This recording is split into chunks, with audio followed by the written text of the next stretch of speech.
Hello दोस्तों, आज का हमारा टॉपिक है एनफर्स्ट थ्योरम।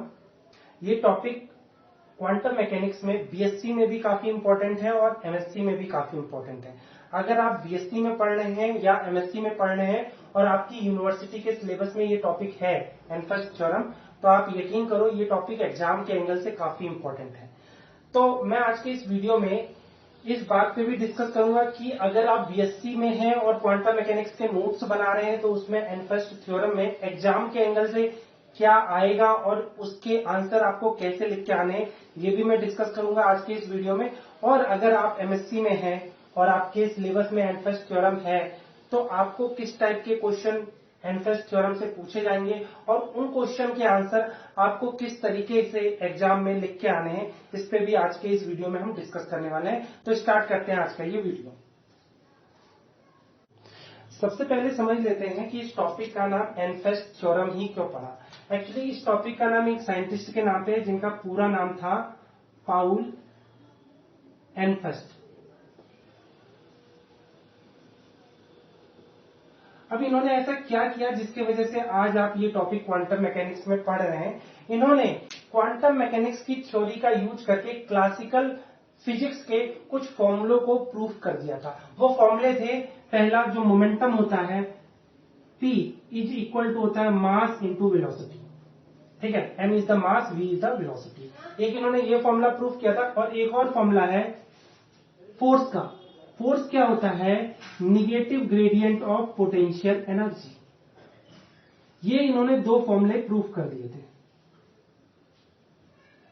ठीक है, आपने ये फॉर्मूला तो आप इंटरमीडिएट से ही जानते होंगे कि मोमेंटम क्या होता है? मास इंटू वेलोसिटी का प्रोडक्ट होता है। और force is equal to negative gradient of potential energy. ये आपने बीएससी में भी पढ़ रखा होगा, लेकिन इंटर में अगर आप डीपली स्टडी करी होगी आपने तो ये फॉर्मूला इंटर में भी है। ठीक है, तो ये दोनों फॉर्मूलों को उन्होंने क्वांटम मैकेनिक्स की थ्योरी से प्रूव कर दिया था। ठीक है, अब आप कहोगे कि इसमें कौन सी नई बात है? ये फॉर्मूले तो हम ट्यूशन में पढ़ाते ही हैं, चाहे आप इंटर वालों को पढ़ाते होगे या बीएससी वालों को ट्यूशन पढ़ाते होगे। तो आप कहोगे इसमें बड़ी बात क्या है? बड़ी बात थी, उस टाइम की थी जब इन्होंने ये प्रूफ कर दिया था क्वांटम मैकेनिक्स की हेल्प से। ये बात है 1927 की।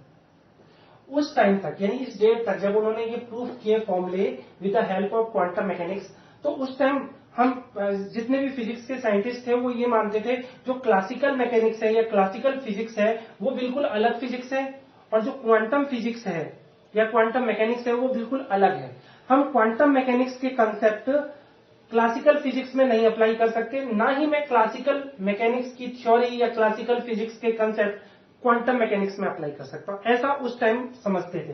बट इन्होंने क्या किया? इन्होंने जब क्वांटम मैकेनिक्स की थ्योरी का यूज करके क्लासिकल फिजिक्स के फॉर्मूलों को प्रूफ कर दिया, तो उस टाइम पूरी फिजिक्स डिपार्टमेंट में ये हल्ला मच गया कि हाँ भाई, क्वांटम मैकेनिक्स और क्लासिकल मैकेनिक्स का कुछ तो रिलेशन है।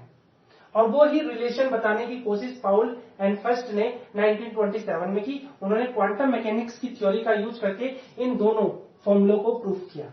ठीक है, एक्चुअली उन्होंने इन फॉर्मूलों के एज इट इज प्रूव नहीं किया जैसा कि मैंने यहां लिखा है। उन्होंने क्या किया, क्योंकि आपको ये मैं बता दूं कि क्लासिकल फिजिक्स बिल्कुल अलग है और क्वांटम मैकेनिक्स बिल्कुल अलग है। अब इन्होंने इन फॉर्मूलों को फिर प्रूफ कैसे किया? इन्होंने क्या किया, पहले मैं इनकी एक सिंपल फॉर्म लिख देता हूं। जैसे ये जो फॉर्मूला लिखा है momentum equal to mass into velocity, ये 3 डायमेंशन का फॉर्मूला है। ठीक है, या मैं इसको ऐसे भी लिख सकता हूं, mv equal to M D R by D T, ऐसे भी लिख सकता हूं इस फॉर्मूले को, क्योंकि D R by D T velocity ही तो होता है। और ऐसे ये फोर्स, ये तो ऐसे ही ठीक है। ठीक है, इस फॉर्मूले को हम सिंपल टर्म में कैसे लिखें? ये 3 डायमेंशन का फॉर्मूला है, ये दोनों ही फॉर्मूले 3 डायमेंशन के हैं। इनको मैं 1 डायमेंशन में लिखता हूं, तो ये फॉर्मूला क्या हो जाएगा? px, यानी मोमेंटम जो भी होगा वो x डायरेक्शन का होगा, तो मास into velocity only x direction. तो क्या हो जाएगा? इसको हम ऐसे लिख सकते हैं m dx बाई dt। ठीक है, ऐसे में फोर्स के फॉर्मूले को 1 डायमेंशन में लिखो तो ये हो जाएगा F is equal to minus dv by dx। यहां पे v क्या है? पोटेंशियल एनर्जी, याद रखना। ठीक है, ये दो फॉर्मूले हैं, इन दोनों फॉर्मूलों को मैंने 1 डायमेंशन में लिखा है। ठीक है, कहीं साइड में नोट कर लो। यहाँ px है momentum in x direction, m is the mass of particle, v is the velocity along x axis. ठीक है, वेलोसिटी को dx बाई dt भी लिखते हैं। यहाँ पे फोर्स है, f क्या है, फोर्स है, और v क्या है, पोटेंशियल एनर्जी ऑफ पार्टिकल। ठीक है, तो उन्होंने इन फॉर्मूलों को एज इट इज प्रूफ नहीं किया था, क्योंकि सिंपल सी बात है, मैंने आपको पहले भी बताया कि उस टाइम तक ये माना जाता था कि क्लासिकल फिजिक्स अलग फिजिक्स है और क्वांटम फिजिक्स अलग फिजिक्स है, इन दोनों का आपस में रिलेशन नहीं है। तो क्यों इसको एनफेस्ट एज इट इज प्रूफ नहीं कर पाए? बिकॉज क्वांटम मैकेनिक्स में एक फंडामेंटल प्रिंसिपल है, क्या है, हाइजेनबर्ग अनसर्टेनिटी प्रिंसिपल। उसके अकॉर्डिंग हम किसी भी मेजरमेंट को एक्यूरेटली नहीं कर सकते।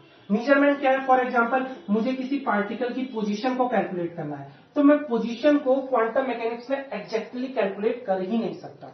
यही हाइजेनबर्ग अनसर्टेनिटी प्रिंसिपल है। तो मैं पोजीशन के लिए क्या कैलकुलेट कर सकता हूं? मैं पोजीशन की एक्सपेक्टेशन वैल्यू कैलकुलेट कर सकता हूं, यानी एक्स एंगल ब्रैकेट के अंदर, इसे क्या कहते हैं, एक्सपेक्टेशन वैल्यू, या इसको एवरेज वैल्यू भी बोलते हैं। ठीक है, एवरेज वैल्यू और एक्सपेक्टेशन वैल्यू और पोजीशन। ठीक है, क्योंकि सिंपल सी बात है, क्वांटम मैकेनिक्स के अकॉर्डिंग हम किसी भी क्वांटिटी को एग्जैक्टली मेजर नहीं कर सकते, तो मैं उसके लिए क्या मेजर कर सकता हूं, एवरेज वैल्यू या एक्सपेक्टेशन वैल्यू। तो अगर ये एक्स क्या है, पोजीशन, तो मैं पोजीशन की एक्सपेक्टेशन वैल्यू कैलकुलेट कर सकता हूं। और ऐसी क्वांटम मैकेनिक्स में यहां पे कौन कौन सी चीजें दिख रही है, मोमेंटम भी दिख रहा है, तो मोमेंटम को भी, px को भी, जो ये मोमेंटम है, इसको भी एग्जैक्ट एक्यूरेटली मेजर नहीं कर सकता। तो क्वांटम मैकेनिक्स में मैं इसके लिए क्या मेजर कर सकता हूं, एवरेज वैल्यू, या इसको हम एक्सपेक्टेशन वैल्यू कहते हैं। तो ये क्या है, एवरेज वैल्यू, या आप इसको कह सकते हो expectation value of momentum. Clear हो गई बात? ठीक है, नोट करना चाहो तो नोट कर लो, मैं मिटा दे रहा हूं। ठीक है, तो कहने का मतलब क्या है कि क्वांटम मैकेनिक्स में हम चाहे इस फॉर्मूले में मोमेंटम हो, चाहे वेलोसिटी हो, चाहे पोजीशन हो, या फोर्स हो, या पोटेंशियल एनर्जी हो, या पोटेंशियल एनर्जी का rate of change with respect to position हो, या ग्रेडियंट v हो, एक्यूरेटली हम कुछ भी मेजर नहीं कर सकते। तो हम मेजर क्या कर सकते हैं, एक्सपेक्टेशन वैल्यू। यानी ये फॉर्मूले अगर मैं क्वांटम मैकेनिक्स में ड्राइव करूंगा, तो इन फॉर्मूलों का जो रिजल्ट होगा वो एक्सपेक्टेशन वैल्यू के टर्म में आएगा। तो मैं इस फॉर्मूले को कैसे लिख सकता हूं, expectation value of momentum is equal to mass into expectation of velocity. अब आप कहोगे कि सर आपने मास को क्यों नहीं एक्सपेक्टेशन वैल्यू में रखा? मास हम ये अज्यूम कर रहे हैं कि हमने एक्यूरेटली मेजर कर रखा है। ठीक है, और ऐसी इस फॉर्मूले को मैं क्या लिख सकता हूं, M D by D T expectation value of position. इस फॉर्मूले को मैं ऐसे लिख सकता हूं। मींस ये जो फॉर्मूले हैं, ये दोनों फॉर्मूले हैं, ये क्लासिकल फिजिक्स के फॉर्मूले हैं। बट अगर मैं इन क्लासिकल फिजिक्स के फॉर्मूले को क्वांटम मैकेनिक्स में प्रूफ करूं, तो फॉर्मूला कुछ ऐसा बन जाएगा। यानी ये फॉर्मूला क्वांटम मैकेनिक्स में कुछ ऐसा लिखा जाएगा। क्लियर हो गई बात? ऐसे ही इस फोर्स के फॉर्मूले को हम क्या लिख सकते हैं, एक्सपेक्ट, क्योंकि ये फोर्स अलोंग एक्स एक्सिस है, तो इसे एफ एक्स लिख सकते हो। तो ऐसी फोर्स की एक्सपेक्टेशन वैल्यू, यानी एफ एक्स की expectation value is equal to minus D V by D X की एक्सपेक्टेशन वैल्यू। कहीं कहीं ये पार्शियल बाई पार्शियल एक्स लिखा जाता है, तो आप कर सकते हैं। क्लियर हो गई बात? तो इस तरह से क्वांटम मैकेनिक्स में क्लासिकल मैकेनिक्स के फॉर्मूलों को प्रूफ किया गया। यानी क्लासिकल मैकेनिक्स के फॉर्मूले ये थे, बट क्वांटम मैकेनिक्स में हमने प्रूफ क्या किया, उन फॉर्मूलों की एक्सपेक्टेशन वैल्यू के टर्म में। क्लियर हो गई बात? अब आप कहोगे यार ये तो बहुत सिंपल है, इसमें नई बात क्या है? सिंपल नहीं है, अभी भी एक कंसेप्ट यहां मिसिंग है। देखो, जो भी कुछ हम क्लासिकल मैकेनिक्स में यूज करते थे इन फॉर्मूलों को डिस्कस करने के लिए, फॉर एग्जांपल मैं इस फॉर्मूले की बात करूं, तो इस फॉर्मूले को प्रूफ मतलब कैलकुलेट करने के लिए, फॉर एग्जांपल मेरे पास क्या होना चाहिए, एक मास होना चाहिए, ये एक पार्टिकल है जिसका मास m है। अब ये अगर v वेलोसिटी से मूव कर रहा है तो मैं इस सिस्टम के लिए मोमेंटम बड़े आराम से कैलकुलेट कर सकता हूं। यानी मोमेंटम मेजर करने के लिए मुझे क्लासिकल फिजिक्स में क्या चाहिए, एक मास चाहिए जो v वेलोसिटी से मूव करता है, तो वेलोसिटी का मास से मल्टीप्लाई किया, लो आ गया मोमेंटम। ये तो था क्लासिकल फिजिक्स की थ्योरी। बट क्वांटम मैकेनिक्स में होता नहीं है, ऐसा नहीं माना जाता। तो क्वांटम मैकेनिक्स में ये जो टर्म है जिनको हम कह रहे हैं expectation value of position and momentum, ये कैलकुलेट कैसे करेंगे? इसके लिए हम ऐसी थ्योरी का यूज नहीं करेंगे, हम ये अज्यूम करेंगे कि ये पार्टिकल के साथ इस पार्टिकल का डुअल नेचर होता है। डुअल नेचर, इस पार्टिकल का डुअल नेचर कहने का मतलब क्या है, ये particle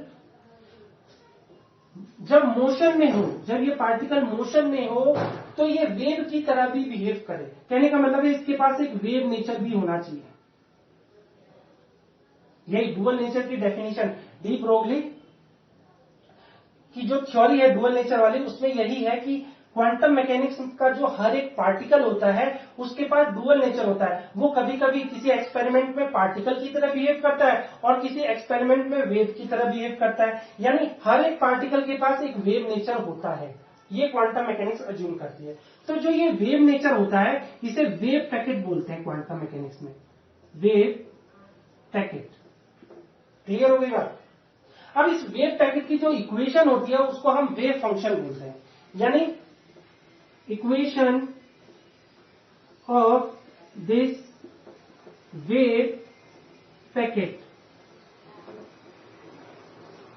is called wave function.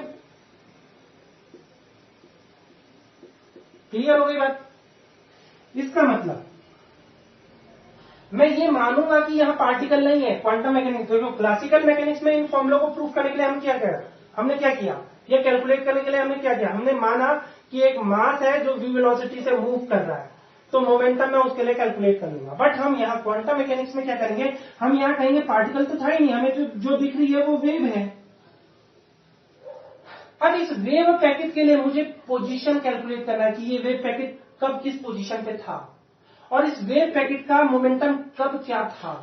यानी मैं जो भी बात करूंगा इस वेव पैकेट के टर्म में बात करूंगा। तो इस वेव पैकेट की जो पोजीशन की एक्सपेक्टेशन वैल्यू होती है, फॉर एग्जांपल इस वेव पैकेट की इक्वेशन को हम वेव फंक्शन साई से दिखा रहे हैं, तो इसका मतलब जो पोजीशन की एक्सपेक्टेशन वैल्यू है उसको हम कैसे कैलकुलेट करेंगे, is equal to integration psi star X psi DX. इस फॉर्मूले की हेल्प से हम पोजीशन की एक्सपेक्टेशन वैल्यू कैलकुलेट करेंगे, क्योंकि हमें पता रहेगा कि ये साई क्या है, उस वेव पैकेट की इक्वेशन है जो एज अ पार्टिकल बिहेव कर रही है क्वांटम मैकेनिक्स में। ठीक है, ऐसी इस वेव पैकेट का मोमेंटम कैसे कैलकुलेट करेंगे, अगेन वेव पैकेट की इक्वेशन की हेल्प से।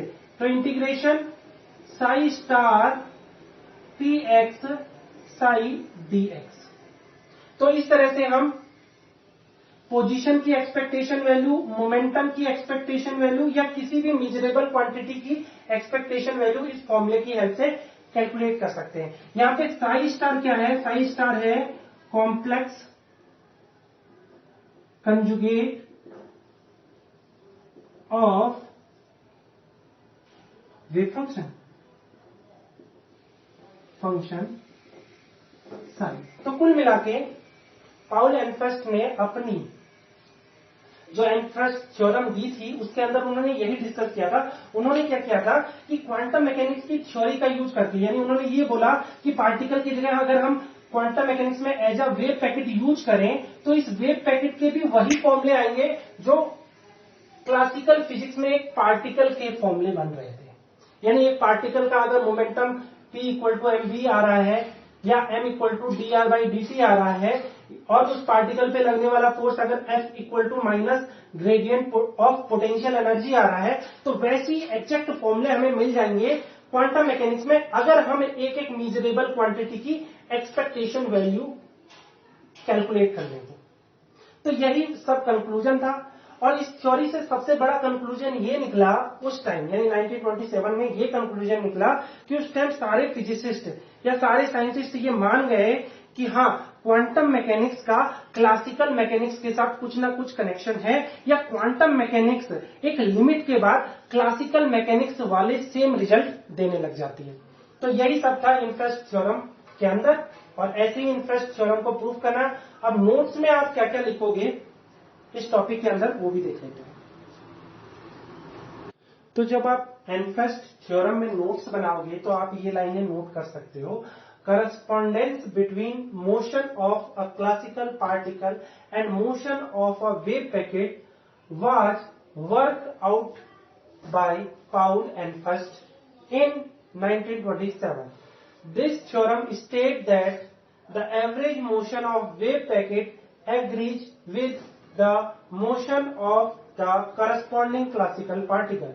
It means law of motion for a classical particle, for example, momentum px is equal to mvx is equal to m dx by dt, and fx is equal to minus dv by dx are satisfied exactly by the average motion of wave packet described by a wave function. तो जो मैंने कहा था वही यहाँ notes में भी लिखा है।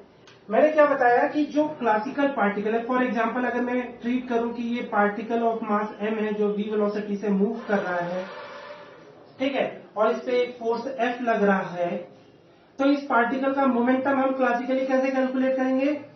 px इज इक्वल टू क्या हो जाएगा mvx, या हम इसको m dx by dt लिख सकते हैं, और इस पे जो फोर्स लगेगा इस पार्टिकल पे fx, यानी x डायरेक्शन की ही बात कर रहे हैं हम, तो क्या हो जाएगा माइनस dv बाई dx। और इसको कैलकुलेट करने के लिए हमें सिंपल पार्टिकल के मोशन को देखना पड़ेगा और इस पार्टिकल की पोटेंशियल एनर्जी को कैलकुलेट करना पड़ेगा, ठीक है। और हम क्लासिकली हर एक मेजरमेंट एक्यूरेटली कर सकते हैं। ये क्लासिकल मैकेनिक्स थी कि हम मोमेंटम भी पार्टिकल का एक्यूरेटली मेजर कर सकते हैं। इनफैक्ट इस पार्टिकल पे जो फोर्स लग रही है उसको भी एग्जैक्टली मेजर कर सकते हैं। इनफैक्ट इस पार्टिकल की जो पोटेंशियल एनर्जी है उसको भी एक्यूरेटली मेजर कर सकते हैं। बट क्वांटम मैकेनिक्स में हमने क्या करा? हमने इस पार्टिकल की जगह वेव पैकेट का यूज किया। यानी हम क्वांटम मैकेनिक्स में क्या अज्यूम कर रहे थे? इस पार्टिकल की जगह एक वेव पैकेट मूव कर रहा है। अब इस वेव पैकेट के लिए अगर मैं मोमेंटम कैलकुलेट करूं तो मुझे मोमेंटम की एक्सपेक्टेशन वैल्यू कैलकुलेट करनी पड़ेगी। मास तो अगर मान लो हमने मास एक्यूरेटली मेजर कर रखा है तो वेलोसिटी एग्जैक्टली मेजर नहीं कर सकते, तो वेलोसिटी की क्या मेजर करेंगे? Expectation value. ऐसे ही इस फॉर्मूले में मास को अगर हमने एक्यूरेटली मेजर कर रखा है तो डी बाई डी ऐसी रहेगा, बट पोजीशन को एक्यूरेटली नहीं मेजर कर सकते, तो पोजीशन की क्या मेजर करेंगे हम क्वांटम मैकेनिक्स में? Expectation value. और ऐसे अगर मैंने फोर्स को मेजर करना है तो मैं फोर्स की एक्सपेक्टेशन वैल्यू निकालूंगा क्वांटम मैकेनिक्स में। अब होता क्या है कि फोर्स क्वांटम मैकेनिक्स में हम मोमेंटम के टर्म में निकालते हैं। जैसे फोर्स को हम कैसे लिख सकते हैं क्लासिकली, मैं यहां समझा देता हूं एक लाइन में कि फोर्स को हम कैसे कैलकुलेट करते हैं। हम फोर्स को generally F equal to dp by dt लिखते हैं, है ना। Rate of change of momentum is equal to force. तो यहां हम क्या करेंगे? फोर्स की जगह, यानी यहां पे जो फोर्स का फॉर्मूला है उसको हम ऐसे भी लिख सकते हैं dpx बाई dt, क्योंकि फोर्स अलॉन्ग एक्स एक्सिस का तो rate of change of momentum along X axis ही होगा फोर्स fx, यानी यहां पे ऐसे लिख सकते हो fx is equal to this. तो इस फॉर्मूले को हम क्वांटम मैकेनिक्स में कैसे कैलकुलेट कर सकते हैं? हमें फोर्स की एक्सपेक्टेशन वैल्यू निकालने का मतलब क्या है कि मुझे rate of change of momentum का सिर्फ एक्स कंपोनेंट की एक्सपेक्टेशन वैल्यू निकालनी है, ठीक है। वो किसके इक्वल होगा? वो इक्वल होगा माइनस dv बाई dx की एक्सपेक्टेशन वैल्यू, ठीक है।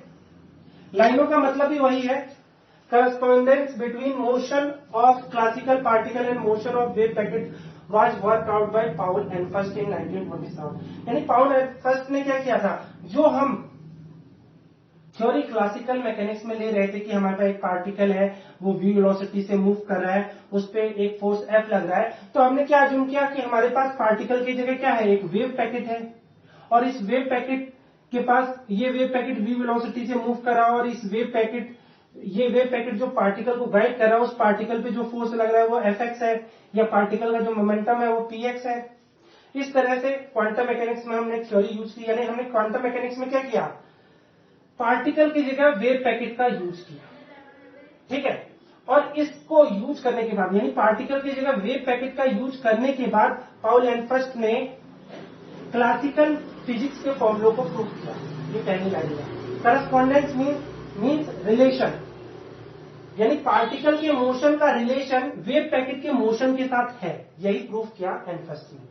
और उसके बाद क्या है, दिस थ्योरम स्टेट दैट, यानी इस थ्योरम में हमें क्या पता चलता है, the average motion of wave packet agree with the motion of corresponding classical particle, यानी इस वेव पैकेट का जो एवरेज मोशन है, एवरेज मोशन मीन्स इस वेव पैकेट का average position, average momentum, average force, average potential energy, इस wave packet के लिए अगर हम इन सारे टर्म को एवरेज रखें तो ये करेक्ट वही फॉर्मूले आते हैं जो क्लासिकल मैकेनिक्स में हमें मिल रहे थे। तो यही था।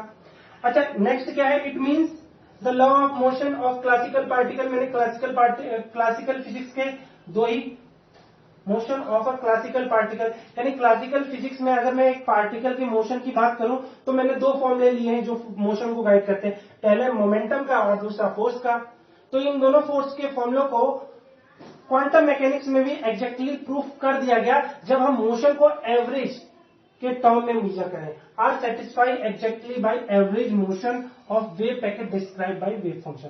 कहने का मतलब क्या है कि क्लासिकल मैकेनिक्स का जो फॉर्मूले थे जो हम तब प्रूफ कर पाते थे जो जब हम एक पार्टिकल को अज्यूम कर रहे हैं जो v वेलोसिटी से मूव कर रहा हो, उसके ऊपर F फोर्स लग रहा हो, तो हम इस थ्योरी को क्वांटम मैकेनिक्स में प्रूफ करने के लिए हम पार्टिकल की जगह वेव पैकेट मानते थे। ये वेव पैकेट v वेलोसिटी से मूव कर रहा है और ये वेव पैकेट किसी v पोटेंशियल फील्ड में है, तो इस वेव पैकेट पे लगने वाला फोर्स Fx होगा, या जिसको d बाई dt px लिख सकते हैं, px की एक्सपेक्टेशन वैल्यू या मोमेंटम की एक्सपेक्टेशन।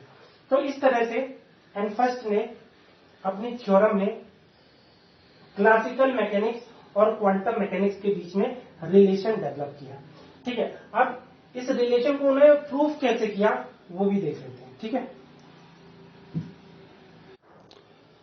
तो आप एहरनफेस्ट थ्योरम के ऊपर एग्जाम में क्या लिख के आओगे उस पर डिस्कस कर लेते हैं। तो सबसे पहला डिस्कशन बीएससी वालों के लिए है। अगर आप बीएससी में हैं और क्वांटम मैकेनिक्स के नोट्स बना रहे हैं तो आपको एहरनफेस्ट थ्योरम की थ्योरी में क्या क्या लिख के आना है, उसके लिए कंटेंट आपके स्क्रीन के सामने मैंने नोट कर दिया है, ठीक है। आपको लिखना है, let a wave packet is associated with a moving particle of mass m if this wave packet is represented by a wave function psi, then expectation को एवरेज भी बोलते हैं, तो एक्सपेक्टेशन यानी average value of position of this particle को quantum mechanics में किससे represent कर रहे हैं, वेव पैकेट से। तो आप पार्टिकल लिख लो या वेव पैकेट लिख लो, विल बी, यानी कहने का मतलब क्या है कि हम एहरनफेस्ट थ्योरम को प्रूव करने के लिए क्या क्वांटम मैकेनिक्स में थ्योरी बनाएंगे, हम मानेंगे कि हमारे पास एक पार्टिकल है जो मोशन में है, तो अब उस पार्टिकल के साथ एक वेव नेचर एसोसिएटेड है, उस वेव नेचर को हम वेव पैकेट कह रहे हैं, ठीक है। अब इस वेव पैकेट की इक्वेशन को या इस वेव पैकेट को अगर मैं वेव फंक्शन साई से रिप्रेजेंट करता हूं तो इस वेव पैकेट की एवरेज वैल्यू ऑफ पोजीशन या एक्सपेक्टेशन वैल्यू ऑफ पोजीशन को मैं कैसे कैलकुलेट करूंगा, इस फॉर्मूले की हेल्प से कैलकुलेट करूंगा। इंपॉर्टेंट बात क्या है इस फॉर्मूले में वो समझ लो कि एक्स क्या दिखा रहे हैं, पोजीशन ऑफ वेव पैकेट, या आप इसको ब्रैकेट में पार्टिकल भी लिख सकते हो, ठीक है। और यहां पे जो एक्स कैप मैंने लगा है ये ऑपरेटर है, ऑपरेटर ऑफ पोजीशन, या इसको पोजीशन ऑपरेटर कहते हैं, डायरेक्टली लिख देते हैं, है ना। यहां एक्स कैप क्या रिप्रेजेंट कर रहा है, पोजीशन ऑपरेटर, पोजीशन ऑपरेटर। ऐसी फॉर एग्जांपल अगर मैं कहूं कि इस वेव पैकेट का मोमेंटम कैलकुलेट करना हो मुझे, तो मोमेंटम की एक्सपेक्टेशन वैल्यू पी एक्स को हम कैसे दिखाएंगे, integration psi star P x psi D x. यहां मैं बता दूं ये जो पी एक्स है ये ऑपरेटर है, यहां पी एक्स कैप क्या है, यहां पी एक्स क्या है, मोमेंटम है, मोमेंटम ऑफ वेव पैकेट, या आप पार्टिकल भी लिख सकते हो, क्योंकि ये वेव पैकेट किसको गाइड कर रहा है, पार्टिकल को ही तो गाइड कर रहा है जिसका मास m हमने ले रखा है। और यहाँ पी एक्स कैप क्या है, पी एक्स कैप कहने का मतलब है minus I H cross del by del x. ये मोमेंटम का ऑपरेटर है, ये क्या है, मोमेंटम ऑपरेटर है, मोमेंटम ऑपरेटर। ठीक है, सिंपल सी बात है। अगर मोमेंटम ऑपरेटर है तो मुझे मोमेंटम ऑपरेटर की जगह ये वाला एक्सप्रेशन यूज करना है। बट अगर मेरे पास पोजीशन ऑपरेटर है तो मुझे क्या करना पड़ेगा, पोजीशन यानी एक्स वेरिएबल का यूज करना पड़ेगा। ऑपरेटर यानी इस एक्स ऑपरेटर का मतलब क्या है कि ये जब एक वेव फंक्शन पे ऑपरेट होगा तो इसका काम है सिर्फ मल्टीप्लाई होना, एक एक्स वेरिएबल का साई के साथ मल्टीप्लाई कर देंगे, बस इस ऑपरेटर का इतना काम है। बट मोमेंटम ऑपरेटर का काम ये वाला डिफरेंशिएशन करना है, I H cross del by del X type का डिफरेंशिएशन करना इस वेव फंक्शन का। ठीक है, तो इस थ्योरी का यूज करके ही हम क्या करने वाले हैं, एनफरेंस थ्योरम को प्रूव करने वाले हैं। ठीक है, इतनी बातें समझ गए तो इसको मैं मिटा देता हूं। ठीक है, एक और इंपॉर्टेंट बात समझ लो, यहां पे जो ये वेव फंक्शन है, यहां पे जो साई क्या है, इक्वेशन ऑफ वेव पैकेट, या इसको हम क्या कर सकते हैं, वेव फंक्शन। ठीक है, अब ये वेव फंक्शन कैसा होना चाहिए, वेल डिफाइंड होना चाहिए, वेल डिफाइंड। अब एक क्वांटम मैकेनिक्स में एक वेल डिफाइंड वेव फंक्शन क्या होता है पहले वो समझ लो। देखो यहां साइड में मैं समझा देता हूं।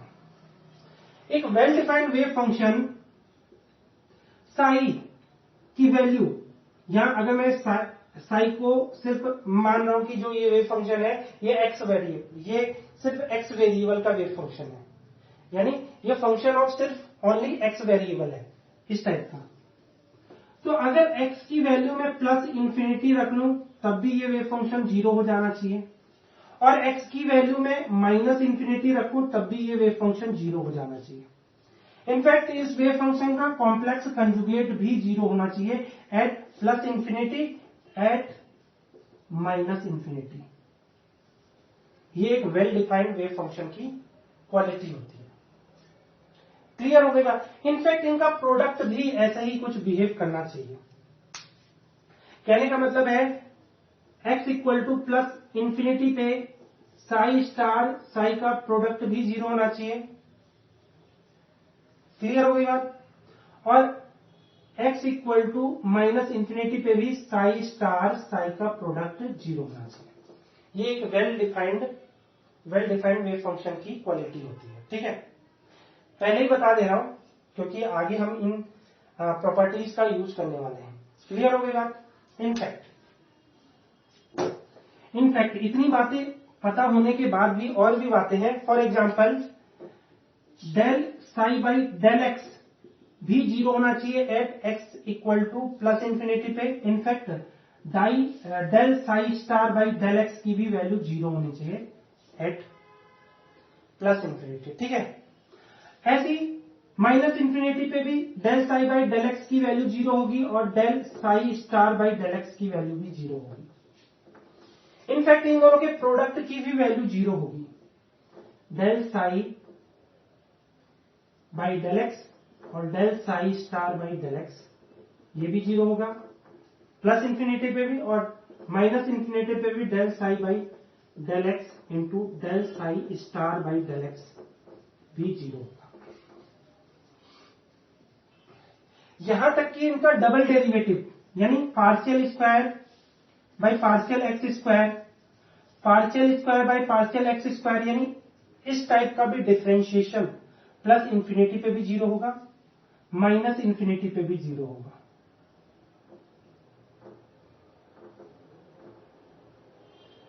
इस टाइप से क्लियर हो गई बात? ठीक है, इनमें से कोई एक को आप डबल डिफरेंशिएशन में लिख सकते हो, यानी किसी वेव फंक्शन का double differentiation with respect to X भी प्लस इंफिनिटी पे 0 होगा और माइनस इंफिनिटी पे भी 0 होगा। ये सब जो प्रॉपर्टीज हैं ये एक वेल डिफाइंड वेव फंक्शन की है, यानी जो भी हम इस मास m के साथ एसोसिएटेड वेव पैकेट है जिसको हम वेव फंक्शन साई से रिप्रेजेंट कर रहे हैं, वो ये सब प्रॉपर्टी शो करता है।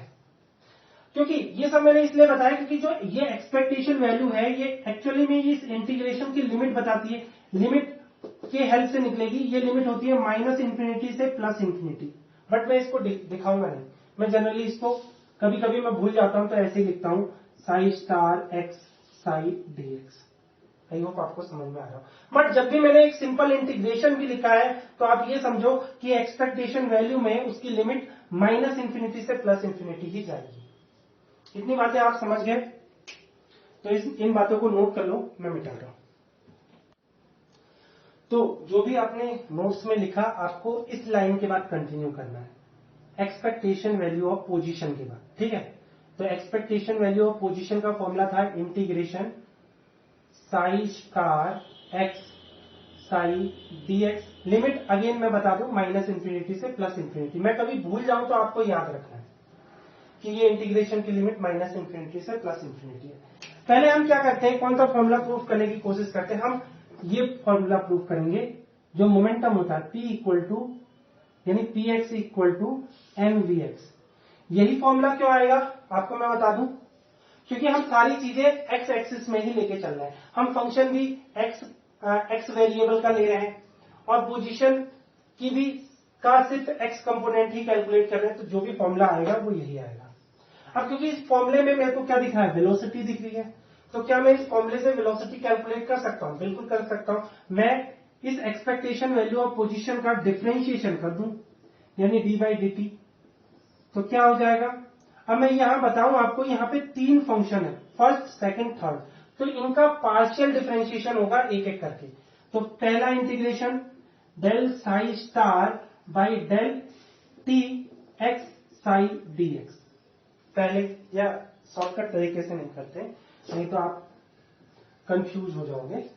तो पहले इस इंटीग्रेशन के बाहर डी बाई डी टी लिख देते हैं और इंटीग्रेशन है psi star X psi dx। ठीक है, अगेन इंटीग्रेशन माइनस इंफिनिटी से प्लस इंफिनिटी।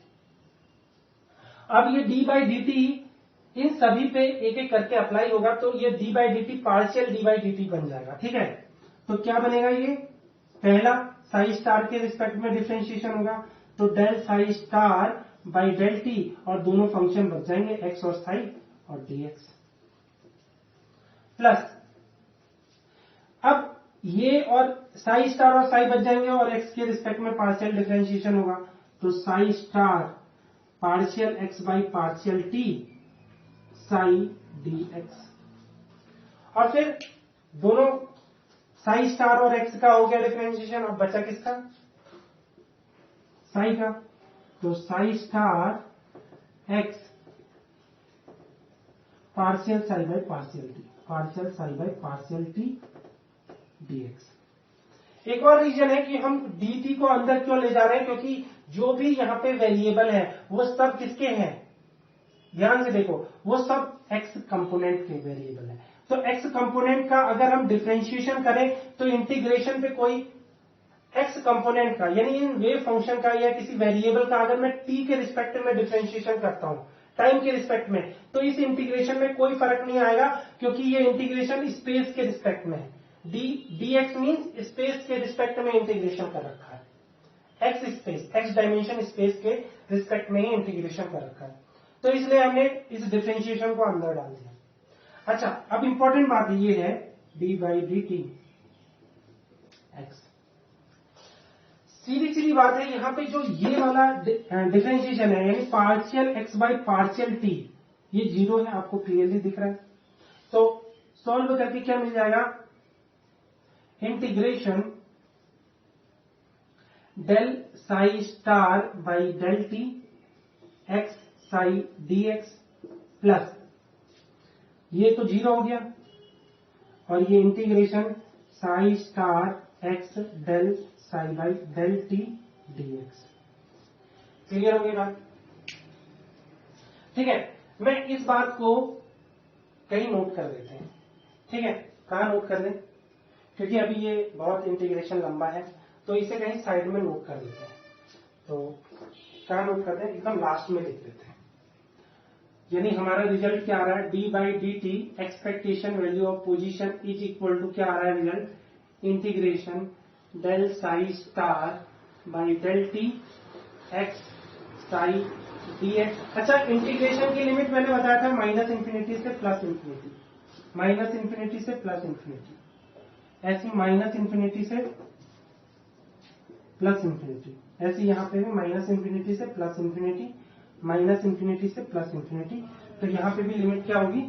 माइनस इंफिनिटी से plus infinity plus integration psi star x del psi by del T DX minus infinity से प्लस इंफिनिटी। ठीक है, ये ऊपर की चीजें पहुंच करके नोट कर लो, मैं मिटा रहा हूं। अब del psi by del T को कैसे कैलकुलेट करें? Del psi star by del T को और del psi by del T को कैसे कैलकुलेट करें? क्योंकि मेरे पास तो वेव पैकेट का एक्सप्रेशन है नहीं, यहाँ पे मेरे पास साई का कोई एक्सप्रेशन नहीं है, तो इनको कैलकुलेट करने के लिए हम श्रोडिंगर इक्वेशन का यूज करेंगे। ठीक है, तो आप लिख सकते हो now using Schrodinger wave equation. ठीक है, क्योंकि सारी चीजें हम एक्स डायमेंशन में यूज कर रहे हैं तो श्रोडिंगर इक्वेशन भी एक्स डायमेंशन की यूज करेंगे।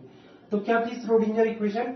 फॉर अ फ्री पार्टिकल, यहाँ पे फॉर अ फ्री पार्टिकल।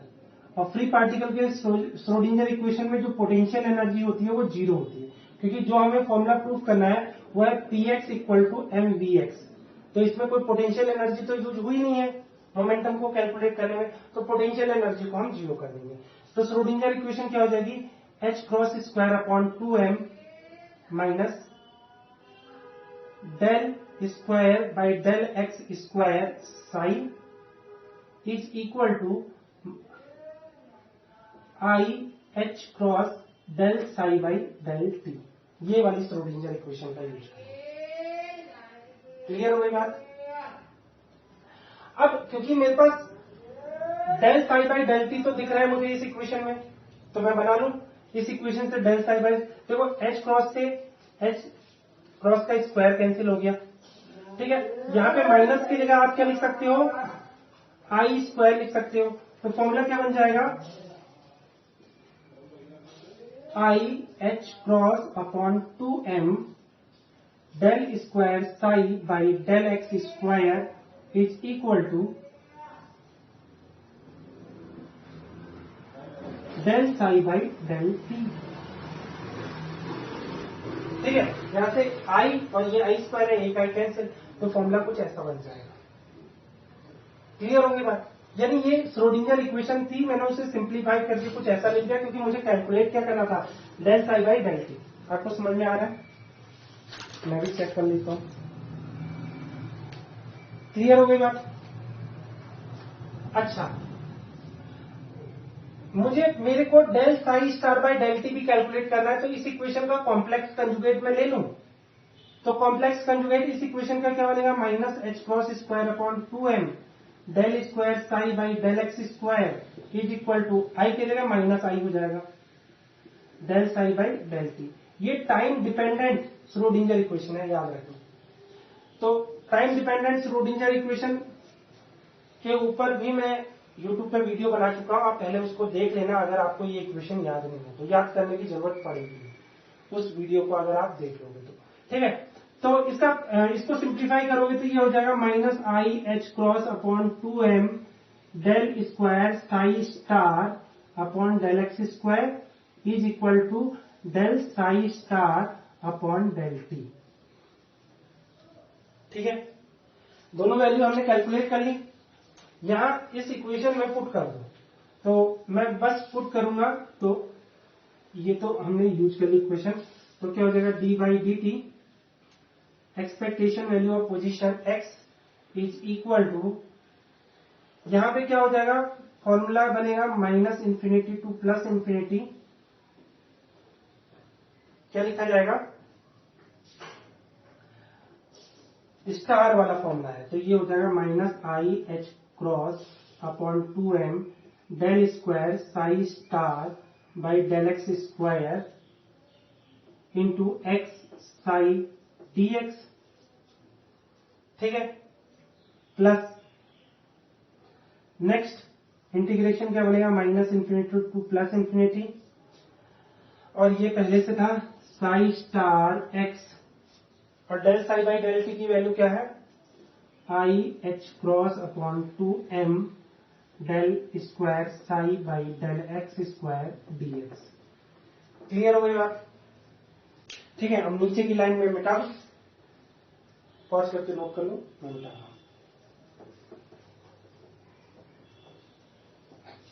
ठीक है, अब देखो जो कांस्टेंट टर्म है उनको मैं बाहर ले सकता हूं, कहने का मतलब है minus I H cross upon 2m को मैं बाहर ले सकता हूं, integration minus infinity to plus infinity, और ये हो जाएगा del square psi by del x square, यहां साई स्टार है, ठीक है, और X psi D X plus, यहां पे कॉमन क्या आ रहा है, minus sorry I H cross upon 2m integration minus infinity to plus infinity psi star x del square psi by del x square D X. Clear हो गई बात? अच्छा, ये जो रिजल्ट आ रहा है इसको नीचे लिख लेते हैं, क्योंकि अभी मुझे इन दोनों इंटीग्रेशन को सॉल्व करना है, तो इसका रिजल्ट नीचे लिख ले तो क्या हो जाएगा, D by D T expectation value of position is equal to minus I H cross upon 2m integration minus infinity to plus infinity del square psi star by del x square x psi D X plus I H cross upon 2m integration minus infinity to plus infinity psi star x del square psi by del x square D x. ठीक है, अब अगर आप ये सोच रहे हो कि इस डेल एक्स को इस डी एक्स से कैंसिल कर दो, तो ऐसा नहीं हो सकता, कब हो सकता है वो भी समझाता हूं। तो पहले इस लाइन से ऊपर की सारी चीजें पहुंच करके नोट कर लो, मैं मिटा रहा हूं। देखो, मैंने आपको कहा था कि डेल एक्स स्क्वायर को इस डी एक्स से नहीं कैंसिल कर सकते, और इस डेल एक्स स्क्वायर को इस डी एक्स से कैंसिल नहीं कर सकते। क्यों नहीं कर सकते? क्योंकि ये del square by del X सिर्फ इस साई फंक्शन, इस साई स्टार फंक्शन का डिफरेंशिएशन कर रहा है, और ऐसे ही यहाँ पे del square by del x square इस साई फंक्शन का ही सिर्फ डिफरेंशिएशन कर रहा है।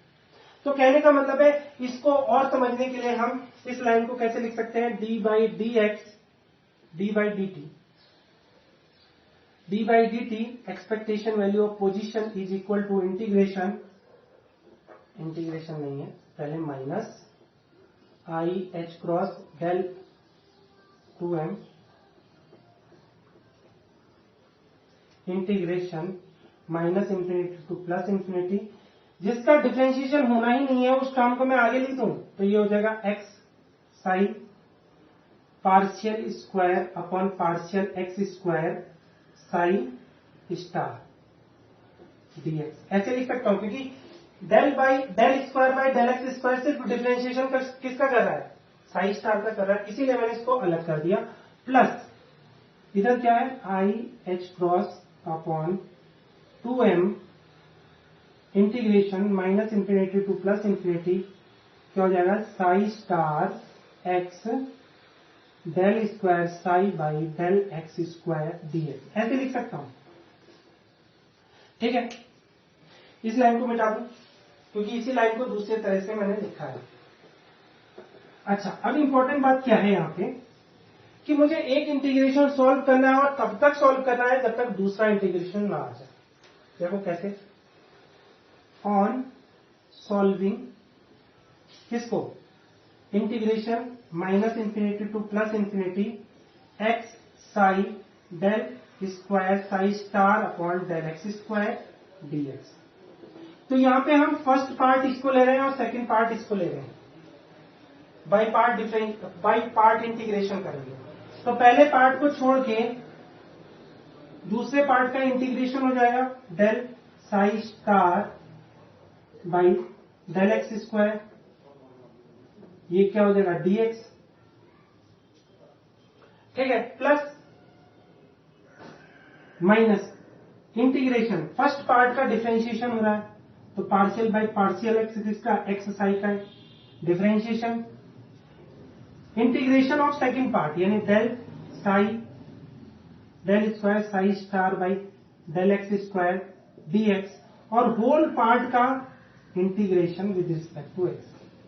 याद नहीं है तो फॉर्मूला में ये साइड में लिख दे रहा हूं, देखो फॉर्मूला क्या था, u, v, अगर मेरे पास दो फंक्शन है उनका इंटीग्रेशन है तो u को छोड़ते थे, v का इंटीग्रेशन करते थे, minus first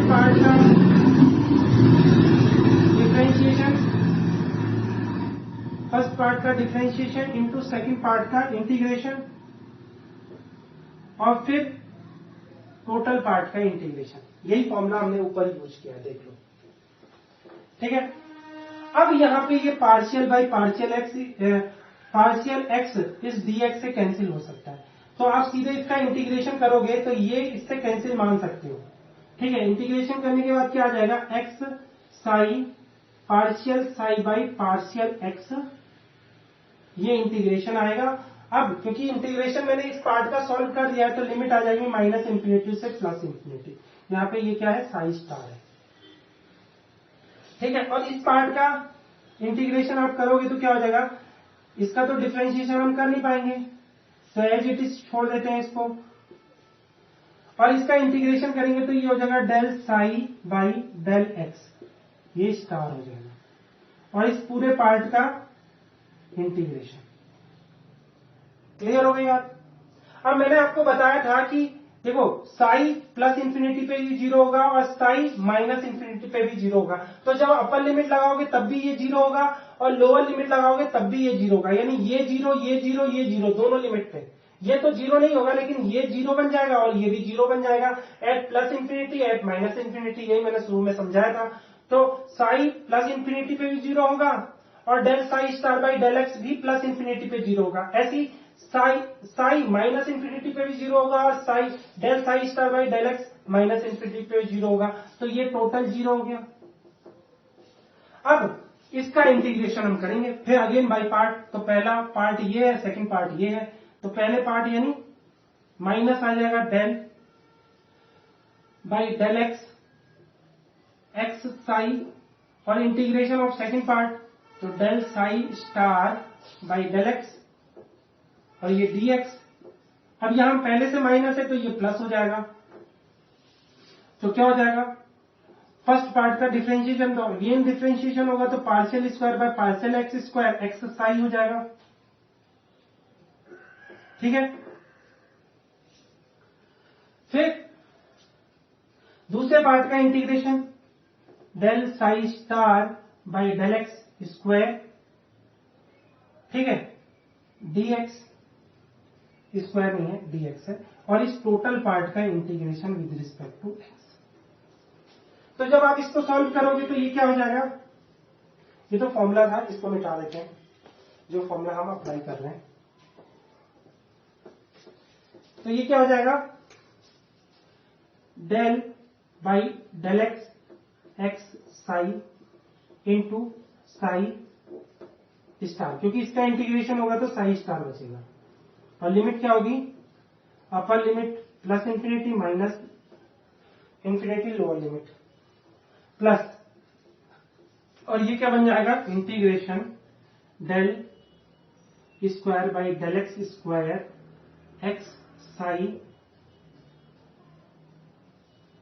into psi star b x. अब मैं आपको बताऊं कि साई स्टार प्लस इंफिनिटी पे भी जीरो होगा और साई स्टार माइनस इंफिनिटी पे भी जीरो होगा, तो ये पूरा जीरो, तो इंटीग्रेशन आया इंटीग्रेशन, इस साई स्टार को इस साइड ले लूं तो ये क्या हो जाएगा, psi star partial square upon partial x square x psi dx. मैंने इस टाइप क्यों लिया, क्योंकि जो partial square by partial x square सिर्फ एक्स साई का ही डिफ्रेंशिएशन कर रहा है, तो उसको एक तरफ ले लिया और साई स्क्वायर का डिफ्रेंशिएशन हो नहीं रहा है तो इसको आगे ले लिया। और अगेन लिमिट क्या है, minus infinity to plus infinity. ठीक है, तो इसको पॉज करके नोट कर लो, मैं ऊपर की चीजें पॉज करके नोट कर लो, मैं मिटा रहा हूं। ठीक है, मैं डायरेक्ट इसका रिजल्ट यहां लिख दूंगा। ठीक है, मिटा रहा हूं। तो कहने का मतलब क्या था कि पहले ही इंटीग्रेशन को सॉल्व कर रहे थे तभी तो ये रिजल्ट आया। तो इस रिजल्ट को हम डायरेक्टली कहां लिख देते हैं, इस रिजल्ट को यहां लिख देते हैं, minus infinity to plus infinity, और ये हो जाएगा psi star partial square by partial x square x psi dx. ठीक है, ये इंटीग्रेशन ठीक होगी, बात क्लियर है। अब इसको और सॉल्व करना है, अब इसका डिफरेंशिएशन करना है। तो पहले क्या होगा, minus infinity to plus infinity psi star.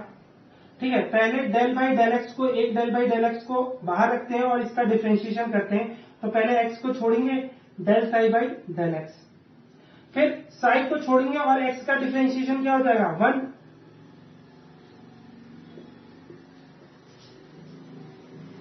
ठीक होगी बात। फिर अगेन डिफरेंशिएशन करेंगे, minus infinity to plus infinity psi star. अब इसमें भी फिर से वही होगा, पहले पार्ट को छोड़ेंगे, दूसरे पार्ट का डिफरेंशिएशन यानी partial square psi upon partial x square, plus इसी में एक्स का डिफरेंशिएशन करेंगे, इसको छोड़ देंगे यानी partial psi by partial x को छोड़ेंगे और एक्स का जब डिफरेंशिएशन करेंगे 1, और इस टर्म का डिफरेंशिएशन करेंगे तो क्या हो जाएगा, partial psi by partial x, और ये डीएक्स। क्लियर हो गई बात। तो जब इस टर्म को सिंप्लीफाई करेंगे तो रिजल्ट क्या आएगा, minus infinity to plus infinity, ये हो जाएगा साई स्टार, ये क्या हो जाएगा, x del square psi by del x square, plus ये हो गया 2 del psi by del x.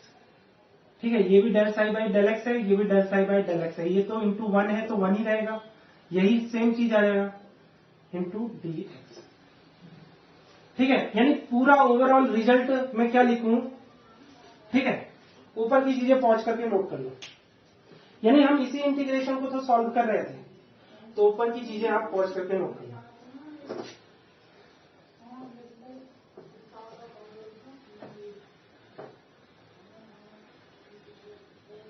तो कुल मिलाके जब भी मैंने इस इंटीग्रेशन को सॉल्व किया, रिजल्ट आया minus infinity to plus infinity. ठीक है, इसको अंदर भेज दो तो ये हो जाएगा psi star x del square psi by del x square dx. ये पहला इंटीग्रेशन हो गया, और दूसरा इंटीग्रेशन क्या बन जाएगा, प्लस इंटीग्रेशन आगे से 2 लगा दो तो ये क्या हो जाएगा, psi star del psi by del x dx. Clear हो गई बात। ये हमारा कुछ रिजल्ट आया। इसे अगर मैं इक्वेशन 1 बोल दूं, ठीक है, तो इक्वेशन 1 में अगर ये वैल्यू पुट करूं तो क्या रिजल्ट आएगा, तो आप लिखोगे सब्स्टिट्यूटिंग वैल्यू इन इक्वेशन 1। तो इक्वेशन 1 में इस इंटीग्रेशन की वैल्यू पुट करोगे तो क्या हो जाएगा, D by D T expectation value of position. देखो इंटीग्रेशन से बाहर क्या था, minus I H cross upon 2m, तो वो तो आप लगाओगे। इंटीग्रेशन के 2 पार्ट हो जाएंगे, minus infinity to plus infinity psi star x del square psi by del x square dx, plus plus नहीं माइनस ही रहेगा, 2IH cross upon 2M integration psi star. आप समझ रहे हो, मैं इस इंटीग्रेशन की वैल्यू पुट कर रहा हूं, डायरेक्टली पुट कर दे रहा हूं। तो डायरेक्टली पुट करूंगा तो क्या हो जाएगा, ये वाले टर्म का यानी minus IH cross upon 2M का मल्टीप्लाई इसके साथ भी हो जाएगा, इसके साथ भी हो जाएगा, तो वही लिख रहे हैं। और ये हो जाएगा del psi by del x dx।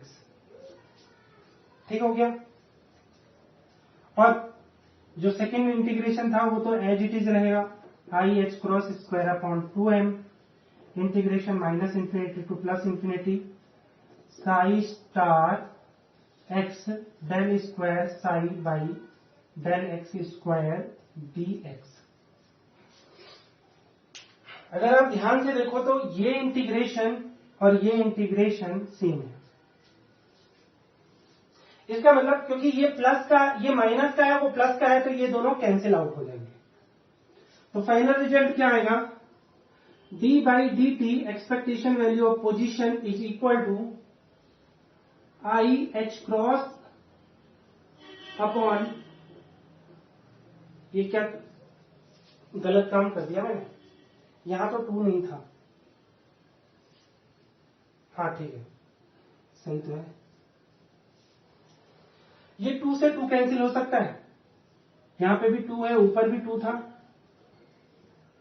क्योंकि यहां पे 2 है तो इसलिए 2 आ गया, तो 2 से 2 कैंसिल हो गया। तो ये लाइन बनेगी क्या, minus IH cross upon M integration psi star del psi by del x dx। अच्छा, इसको एक और काम कर सकते हैं, इज इक्वल टू, मैं IH क्रॉस को अंदर भेज दूं, यानी 1 upon M integration psi star minus IH cross del by del x psi dx, ऐसे लिख सकता हूं। ठीक है, यहां पे आप लोग जानते होंगे, यहां पे साइड में लिख देता हूं, मोमेंटम ऑपरेटर px का एक्सप्रेशन होता है minus IH cross del by del x. तो ये क्या है, मोमेंटम ऑपरेटर। यहां देखो ना, minus IH cross del by del x, यहां पे भी क्या लिखा है, minus IH cross del by del x. तो ये क्या है, एक मोमेंटम ऑपरेटर है। तो क्या रिजल्ट आया, 1 by M integration psi star, देखो इंटीग्रेशन अगेन हर जगह minus infinity to plus infinity, minus infinity to plus infinity ही रहेगा। ठीक है, कहीं मैं भूल गया तो आप खुद ही कर देना। ठीक है, तो ये क्या हो गया, px momentum operator Sai dx, ये भी minus infinity to plus infinity है। ठीक है, और ये क्या है, d by D T expectation value of position. अच्छा, मैंने पहले भी बताया था आपको, ऊपर की चीजें आप पॉज करके नोट करते रहा करो, कि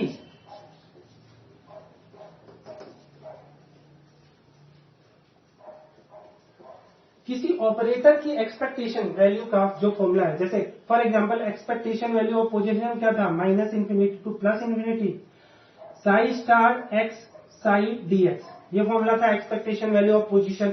ऐसी एक्सपेक्टेशन वैल्यू ऑफ मोमेंटम का फॉर्मूला क्या था, minus infinity to plus infinity psi star px Sai dx, यही था। तो यहां पे भी तो ये इंटीग्रेशन वही बता रहा है। ये इंटीग्रेशन क्या बता रहा है, ये वाला integration expectation value of momentum, यानी ये क्या है, 1 by M expectation value of momentum. समझ में आ रहा है, यानी हमने क्या पता कर लिया। ठीक है, ऊपर की चीजें आप नोट करते रहा करो फटाफट, मैं मिटा रहा हूं।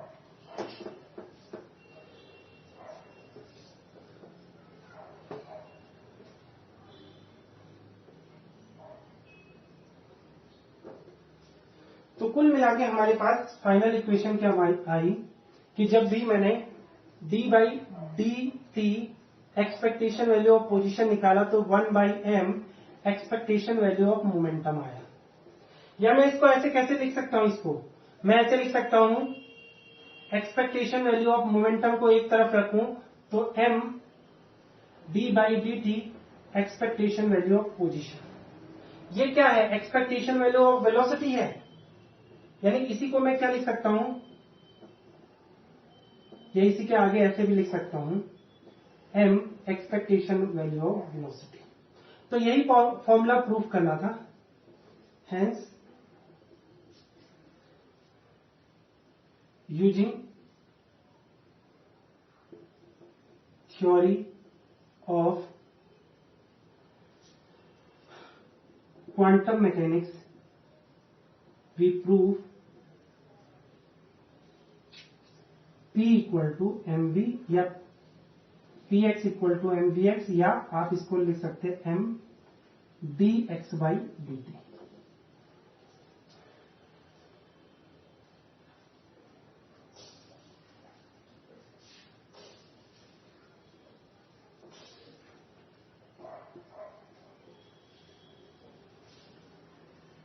ठीक है, ये फॉर्मूला हमने प्रूव कर दिया।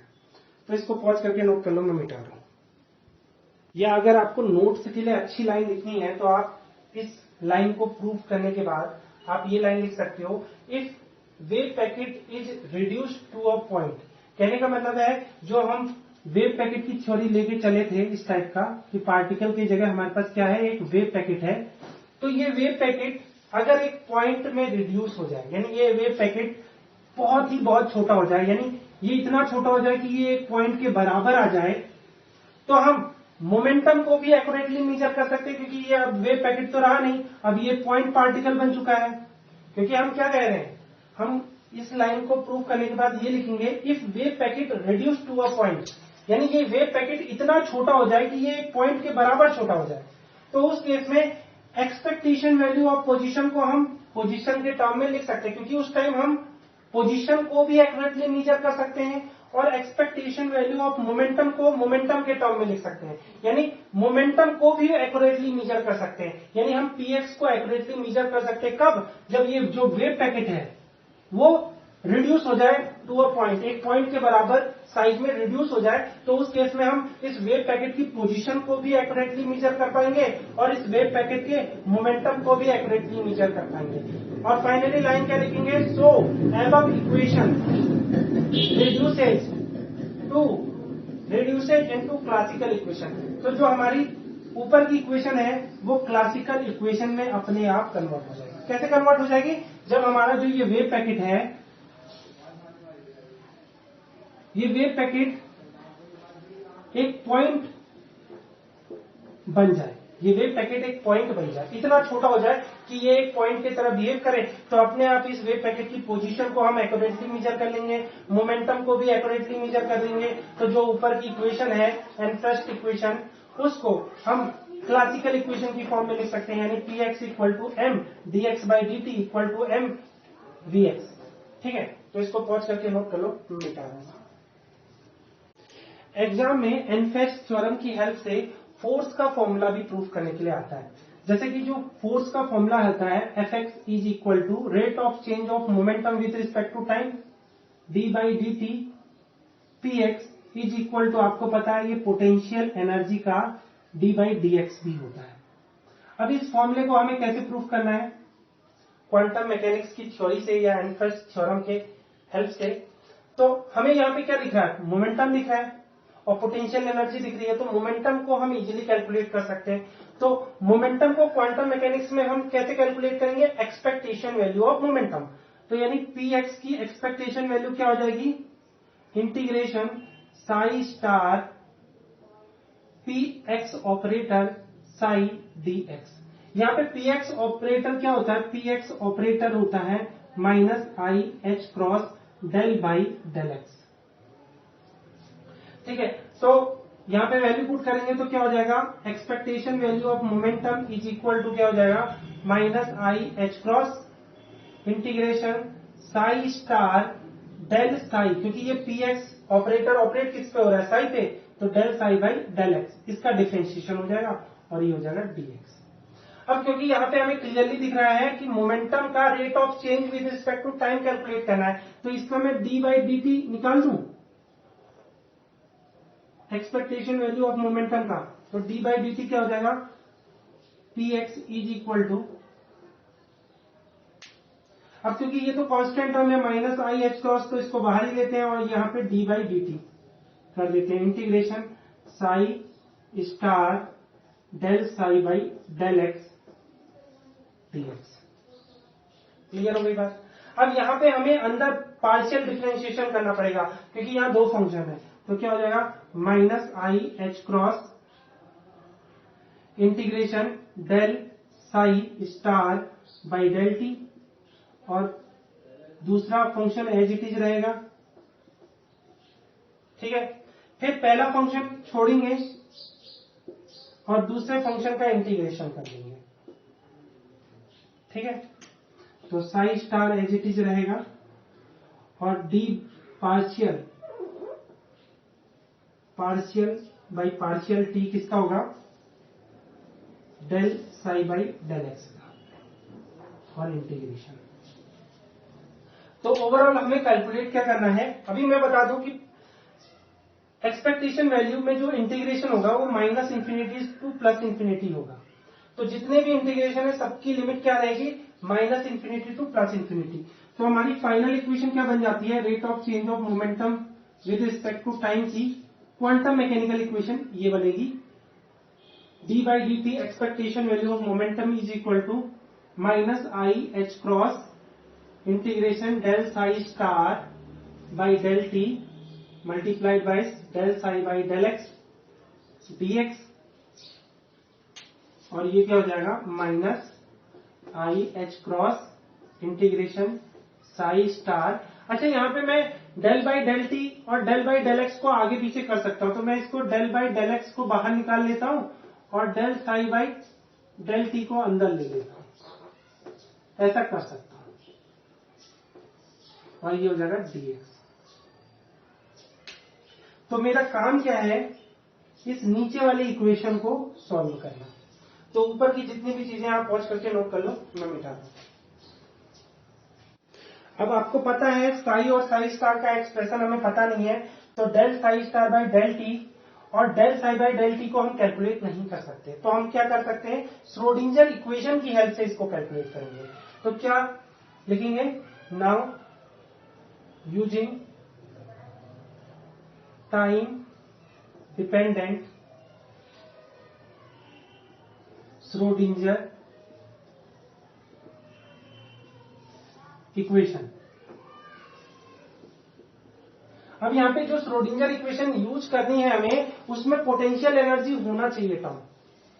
ठीक है, और श्रोडिंगर इक्वेशन के ऊपर मैं ऑलरेडी वीडियो बना चुका हूं, तो श्रोडिंगर इक्वेशन कैसे लिखते हैं वो आपको उस वीडियो को देखने के बाद पता चल जाएगा।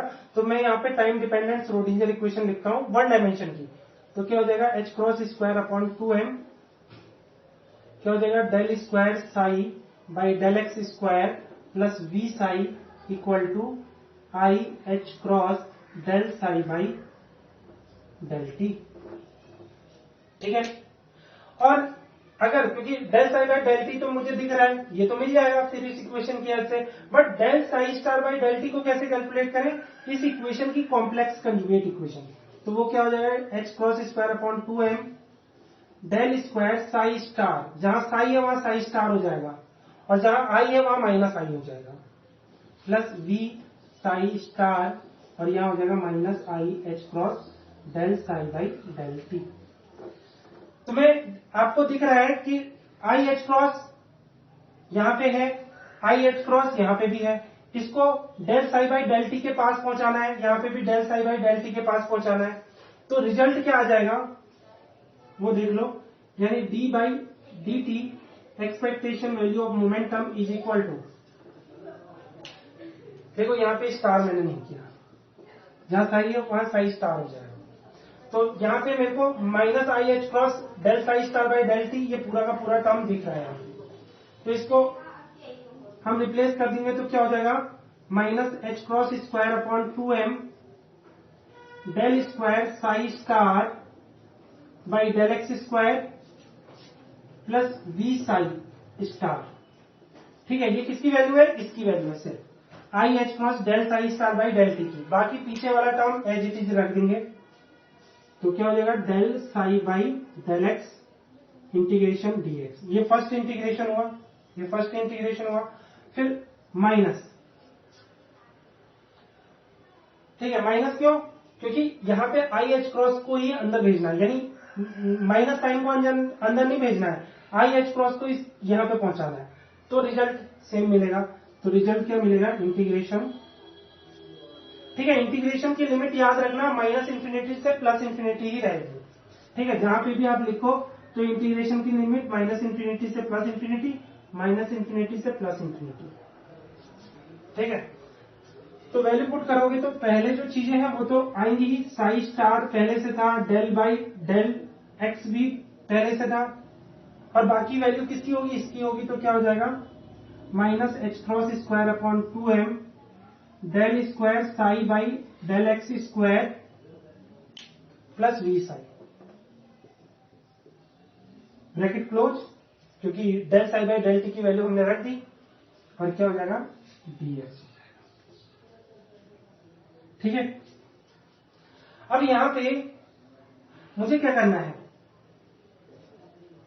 पोटेंशियल एनर्जी वाले टर्म का इंटीग्रेशन अलग लिखना है और H cross square upon 2m का इंटीग्रेशन अलग रखना है। देखो माइनस माइनस क्या हो जाएगा? प्लस, तो ये क्या हो जाएगा? H cross square upon 2m वाले टर्म को मैं इधर लिख रहा हूं, तो ये वाला टर्म क्या हो गया? प्लस का इंटीग्रेशन। देखो जो पहले से था वो पहले लिखोगे तो साई स्टार, और ये डेल बाई डेल एक्स इस पे ऑपरेट होगा तो del cube psi by del x cube बन जाएगा। समझ में आ रहा है? ये H cross square upon 2m वाले टर्म ही इस साइड ले रहा हूं, तो क्योंकि ये कांस्टेंट है तो इन दोनों के बाहर ये आ सकता है, H cross square upon 2m बाहर आ सकता है, और ये डेल बाई डेल एक्स इस पे ऑपरेट होगा तो del cube by del x cube बन जाएगा। तो लिख दिया मैंने। और इंटीग्रेशन क्या है? डीएक्स के रिस्पेक्ट में हो। अब ये वाला टर्म देखो, यहां से भी मैंने H cross square upon 2m बाहर ले लिया, लेकिन माइनस का साइन अभी रह गया, तो माइनस क्या बचेगा? Del square psi star by del x square, ठीक है। मल्टीप्लाइड, इसका मल्टीप्लाई किससे हो रहा है? इसके साथ हो रहा है, del psi by del x. ये पूरे टर्म का कोई एक ब्रैकेट में बंद करके डीएक्स लिख देना, ठीक है। अच्छा, जहां पोटेंशियल एनर्जी है वो वाले टर्म अलग लिख लो। तो यहां पे पोटेंशियल एनर्जी है तो देखो यहां पे वी साई स्टार, और पीछे क्या है? Del psi by del x. यहां पे पोटेंशियल एनर्जी का टर्म माइनस में है, देखो यहां माइनस है, यहां प्लस है, तो माइनस साई स्टार, और del by del x operate होगा, डेल बाई डेल एक्स किस पे ऑपरेट होगा? वी साई पे, और ये स्क्वायर ब्रैकेट के अंदर डीएक्स, ठीक है। पॉज करके नोट कर लो। मैं नीचे वाली इक्वेशन मिटा दूं क्योंकि इसका काम तो हो गया। तो फाइनली हमारे पास डी बाई डी टी की जगह क्या बचा? D by D T P x की expectation value is equal to, इसे दो इंटीग्रेशन के टर्म में लिख दें तब भी समझ में आ जाएगा आपको। H cross square upon 2m integration, limit वही रहेगी minus infinity to plus infinity, psi star del cube psi by del x cube, ठीक है, dx, फिर minus H cross square upon 2m integration, limit minus infinity to plus infinity, del square psi star by del x square into del psi by del x dx, plus ये पूरा integration square bracket के अंदर v psi star del psi by del x minus psi star del by del x v psi square bracket close dx, ठीक है। ये limit होगी minus infinity से plus infinity, जहां पे भी इंटीग्रेशन दिख रहा है लिमिट माइनस इंफिनिटी से प्लस इंफिनिटी होगी, ठीक है। इस लाइन के ऊपर की सारी चीजें नोट कर लो, ठीक है। मैं मिटा रहा हूं। अब मुझे एक एक करके सभी इंटीग्रेशन को सॉल्व करना है। कैसे करना है? पहले मैं इस इंटीग्रेशन को सॉल्व करूं तो वी हैव, आप लिख सकते हो integration minus infinity to plus infinity. Solve क्या करना है, psi star del cube psi by del x cube D x, इसको सॉल्व करना है। देखो बाई पार्ट सॉल्व करेंगे, फर्स्ट पार्ट सेकंड पार्ट। तो फर्स्ट पार्ट को छोड़ेंगे और सेकंड पार्ट का इंटीग्रेशन करेंगे, del cube psi by del x cube, और क्या हो जाएगा ये d x minus first part का डिफरेंशिएशन यानी del psi by del X into second part का integration del cube psi by del x cube D X whole part का integration. जब आप इसको सॉल्व करोगे, लिमिट वही है minus infinity to plus infinity, तो ये हो जाएगा साई स्टार, एक बार इसका डिफरेंशिएशन कम हो जाएगा यानी del square psi by del x square बन जाएगा, और लिमिट हो जाएगी minus infinity to plus infinity. और ये क्या बनेगा, integration del psi star by del x, ये ऐसी रहेगा, इसका एक बार इंटीग्रेशन होगा तो del square psi by del x square बन जाएगा ये। ठीक है, आपको पता है साई स्टार की वैल्यू माइनस इंफिनिटी पे भी जीरो होती है और साई स्टार की वैल्यू प्लस इंफिनिटी पे भी जीरो होती है, दोनों जगह जीरो होती है, तो ये जीरो हो जाएगा। और ये क्या हो जाएगा, अब इसका फिर से बाई पार्ट करोगे, फर्स्ट पार्ट सेकंड पार्ट, तो del psi star by del x, इसको छोड़ दोगे और सेकंड पार्ट का इंटीग्रेशन करोगे तो del square psi by del x square D x minus, अब क्योंकि ऑलरेडी यहां माइनस है तो ये माइनस तो ये प्लस हो जाएगा। ठीक है, तो फर्स्ट पार्ट का डिफरेंशिएशन तो ये हो जाएगा del square psi star by del x square into second part का integration del square psi by del x square D X और होल पार्ट का इंटीग्रेशन। ठीक है, तो जब इस इंटीग्रेशन को सॉल्व करोगे तो ये माइनस यहां पे कर देते हैं, minus del psi star by del x, और इंटीग्रेशन करने के बाद ये क्या हो जाएगा del psi by del x, lower limit minus infinity, upper limit plus infinity, और ये क्या हो जाएगा plus integration del square psi star by del x square, और इसका इंटीग्रेशन होगा तो एक डिफरेंशिएशन कम हो जाएगा यानी del psi by del x हो जाएगा और ये डी एक्स हो जाएगा। आपको पता है del psi by del x की प्लस इंफिनिटी पे भी वैल्यू जीरो होती है और माइनस इंफिनिटी पे भी वैल्यू जीरो होती है, तो ये पूरा जीरो हो जाएगा। यानी इस इंटीग्रेशन को सॉल्व करने के बाद हमारे पास क्या रिजल्ट आ रहा है, minus infinity to plus infinity del square psi star by del x square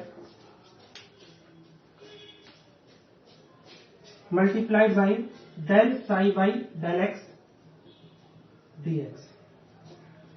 ठीक है, एक खास बात आप नोट कर रहे हो, हम इस इंटीग्रेशन को सॉल्व कर रहे थे और ये इंटीग्रेशन मिल गया।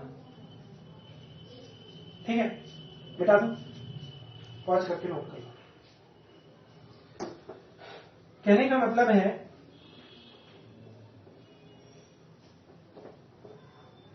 मैं तो इस इंटीग्रेशन को सॉल्व कर रहा था और रिजल्ट क्या मिल गया, minus infinity to plus infinity del square psi star by del x square dot del psi by del x d x.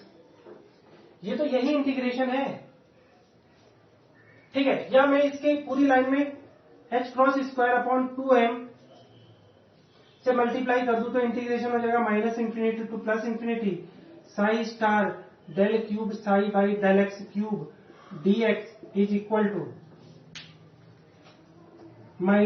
Minus लगा देते, माइनस ही नहीं प्लस ही रहने देते, h cross square upon 2m integration minus infinity to plus infinity del square psi by del x square, ये star है, del psi by del x d x.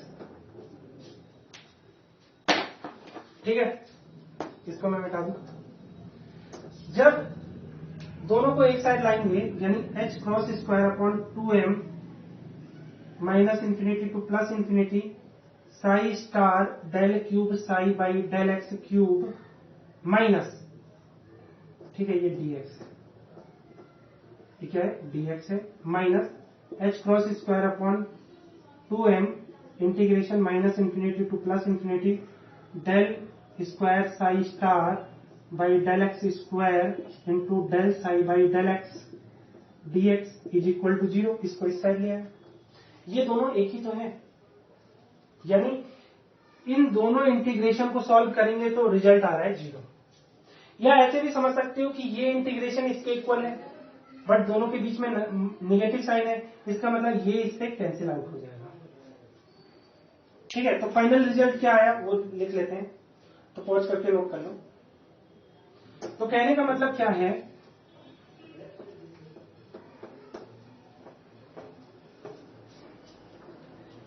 कि d by D T P x की expectation value is equal to integration minus infinity to plus infinity, ठीक है, bracket में v psi star del psi by del x minus psi star del by del x v psi square bracket close dx। ठीक है, तो d by D t यानी expectation value का d by D t का result कुछ ऐसा आया। नीचे वाली लाइन पॉज करके अगर नोट करना चाहो तो नोट कर लो, मैं मिटा दूं। अब बचा सिर्फ एक इंटीग्रेशन, उसको सॉल्व करना है। आप देखो कैसे सॉल्व करना है। Integration minus infinity to plus infinity, ये लिमिट हो गई, square bracket v psi star del psi by del x minus psi star. मुझे इसका बाई पार्ट डिफरेंशिएशन करना है, लेकिन जो फंक्शन जहां पे है वैसे ही रहने देना। v अगर आगे है तो v आगे ही रहेगा, और साई अगर पीछे है तो पीछे ही रहेगा। तो अगर मैं v को छोड़ू, del psi by del x करूं, यानी साई का डिफरेंशिएशन किया, फिर मैं साई को छोड़ू और v का डिफरेंशिएशन करूं, यानी del v by del x, और साई को पीछे ही रखूं। कहने का मतलब है हमें फंक्शन को आगे पीछे नहीं करना, जो जहां है, जैसे v पहले था तो पहले ही रहा, चाहे डिफरेंशिएशन हुआ या नहीं हुआ। फिर साई अगर पीछे है तो पीछे ही रहा, चाहे डिफरेंशिएशन हुआ या नहीं हुआ। तो डिफरेंशिएशन सेम था, हमें पहले को छोड़ना है, दूसरे का डिफरेंशिएशन करना है, फिर दूसरे को छोड़ना है और पहले का डिफरेंशिएशन करना है, ब्रैकेट क्लोज, और ये हो गया स्क्वायर ब्रैकेट क्लोज dx। इस इंटीग्रेशन को और सॉल्व करोगे तो क्या हो जाएगा, इंटीग्रेशन की लिमिट माइनस इंफिनिटी से प्लस इंफिनिटी, ये हो जाएगा v psi star del psi by del x, और ये हो जाएगा minus psi star v del psi by del x, और यहां क्या हो जाएगा प्लस, ये माइनस है तो माइनस ही रहेगा, minus psi star del v by del x psi square bracket close dx। अब क्योंकि हमें पता है, सिंस वी नो दैट जो पोटेंशियल एनर्जी है वो भी फंक्शन है, और जो साई है वो भी फंक्शन है, दोनों फंक्शन का प्रोडक्ट चाहे आगे से लिखो चाहे पीछे से बराबर है, यानी v साई स्टार लिख दो या साई स्टार v लिख दो, दोनों बराबर है। तो इसका मतलब देखो, ये वाला टर्म और ये वाला टर्म इक्वल है, तो दोनों कैंसिल आउट हो जाएंगे। रिजल्ट क्या बचा, is equal to minus infinity to plus infinity, क्या हुआ, minus psi star del v by del x psi dx। ठीक है, इस रिजल्ट को नोट कर लेते हैं। कहने का मतलब क्या है कि जब हमने d by D T expectation value of momentum निकाली, तो सॉल्व करने के बाद हमारे पास क्या आया, integration minus infinity to plus infinity psi star del v by del x psi dx, ये आया रिजल्ट। ठीक है, इसके इस लाइन से ऊपर की सारी चीजें आप पॉज करके नोट कर लो, मैं मिटा रहा हूं। क्योंकि हमने पढ़ रखा है कि expectation value of any variable, कहने का मतलब है अगर मैंने पोजीशन की एक्सपेक्टेशन वैल्यू निकाली तो वो कैसी थी, minus infinity to plus infinity psi star X psi dx। ऐसी मोमेंटम की एक्सपेक्टेशन वैल्यू निकाली तो क्या मिली हमें, minus infinity to plus infinity psi star P x psi D x. तो यहां पे भी कुछ ऐसे ही एक्सप्रेशन मिल रहा है कि कोई एक मेजरेबल क्वांटिटी साई स्टार और साई के बीच में है। तो मैं इस इंटीग्रेशन को कैसे लिख सकता हूं, d by D T P x is equal to minus expectation value of del we by del x. समझ में आ रहा है? ठीक है, यही तो हमें प्रूव करना था। ये क्या है, फोर्स की एक्सपेक्टेशन वैल्यू, या इसको आप ऐसे लिख सकते हो, expectation value of force is equal to d by D T expectation value of momentum, जो कि इक्वल होता है किसके, minus expectation value of del we by del x के। यही तो हमें प्रूफ करना था। ठीक है, तो ये नीचे की चीज मिटा दूं मैं। अब नोट्स में आप क्या लाइनें लिख सकते हो इस लाइन के बाद, वो भी देख लेते हैं। तो फाइनली आप नोट्स में क्या लिख सकते हो, इस लाइन को प्रूफ करने के बाद आप ये लिख सकते हो, if wave packet reduced to a point then we get classical result. कहने का मतलब है, अगर हमारा वेव पैकेट पॉइंट में रिड्यूस हो जाएगा तो फोर्स भी एग्जैक्टली मेजर होगा, एक्यूरेटली मेजर होगा, तो एक्सपेक्टेशन वैल्यू ऑफ फोर्स की जगह हम फोर्स लिख सकते हैं। ऐसी मोमेंटम भी एक्यूरेटली मेजर कर लेंगे तो एक्सपेक्टेशन वैल्यू ऑफ मोमेंटम की जगह हम मोमेंटम यूज कर सकते हैं। और ऐसे ही expectation value of del we by del x की जो एक्सपेक्टेशन वैल्यू है वो भी रिड्यूस होके del we by del x को हम एक्यूरेटली मेजर कर सकते हैं, तो वही क्लासिकल रिजल्ट आ जाएगा। यानी F x is equal to d p x upon d t is equal to del we by del x negative में। ठीक है, इसके बाद आप फाइनली लिख सकते हो, hence we can say that quantum mechanical description of average motion of particle is identical to classical description of particle. This is called Enfast theorem. कहने का मतलब क्या है कि हमने क्वांटम मैकेनिक्स की हेल्प से जब हमने पार्टिकल के एवरेज मोशन पर डिस्कशन किया तो रिजल्ट वही आया। हमने ये क्या कैलकुलेट किया, किसी वेव पैकेट की हेल्प से किसी पार्टिकल का एवरेज मोशन ही तो हमने कैलकुलेट किया, और कैलकुलेशन करने के बाद हमें रिजल्ट वही मिल रहे थे जो क्लासिकल मैकेनिक्स में पहले से डिफाइंड है। तो यही जो थ्योरम है इसी को हम एनफस्ट थ्योरम कहते हैं। ठीक है, तो इसको पॉज करके नोट कर लो, मैं मिटा रहा हूं। और जो भी स्टूडेंट एमएससी में है और क्वांटम मैकेनिक्स के नोट्स बना रहे हैं तो उनको भी एनफस्ट थ्योरम एग्जाम में देखने के लिए मिल सकती है। या तो आपसे डायरेक्टली कह देगा कि prove that m D by D T expectation value of position is equal to expectation value of momentum, या दूसरा फॉर्मूला है D by D T expectation value of momentum is equal to minus del we by del x expectation value. तो इस फॉर्मूले को directly proof करने के लिए दे सकता है क्वेश्चन, या आपको पूरी की पूरी एनफेस्ट थ्योरम के ऊपर लिखने के लिए कह सकता है। ऐसे क्वेश्चन आ सकते हैं। तो एमएससी में अगर आप हो और नोट्स में आप क्या लिखना चाहते हो, तो मैं आपको बताऊं, लाइनें डिक्टो सेम रहेंगी, बट इन दोनों फॉर्मुलों का प्रूफ आपको अलग तरीके से करना होगा। आपको क्या करना होगा, कम्यूटेशन रिलेशन की हेल्प से इन दोनों फॉर्मुलों को प्रूफ करना होगा, या इक्वेशन ऑफ मोशन की हेल्प से इन दोनों फॉर्मुलों को प्रूफ करना होगा। अगर आप बीएससी में भी हैं और आपने कम्यूटेशन रिलेशन पढ़ रखी है, तब भी आप इसका प्रूफ समझ सकते हो और देख सकते हो कि कैसे इन दोनों फॉर्मुलों को हम सेकंड मेथड से प्रूफ करेंगे। तो देखो, इक्वेशन ऑफ मोशन अगर आपको पता है, equation of motion quantum mechanics में भी होती है।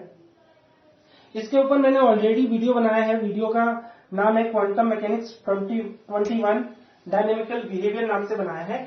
इक्वेशन ऑफ मोशन में क्या होता है, कोई फॉर एग्जांपल ऑपरेटर है ए, तो उसकी एक्सपेक्टेशन वैल्यू का rate of change with respect to time, यानी डी बाई डी टी किसी ऑपरेटर का अगर हम निकालें तो वो होता है equal to i by h cross commutation relation का ब्रैकेट यानी square bracket Hamiltonian operator A square bracket close, ये होता है। लेकिन इसकी एक्सपेक्टेशन वैल्यू होती है, ठीक है, इसकी एक्सपेक्टेशन वैल्यू होती है,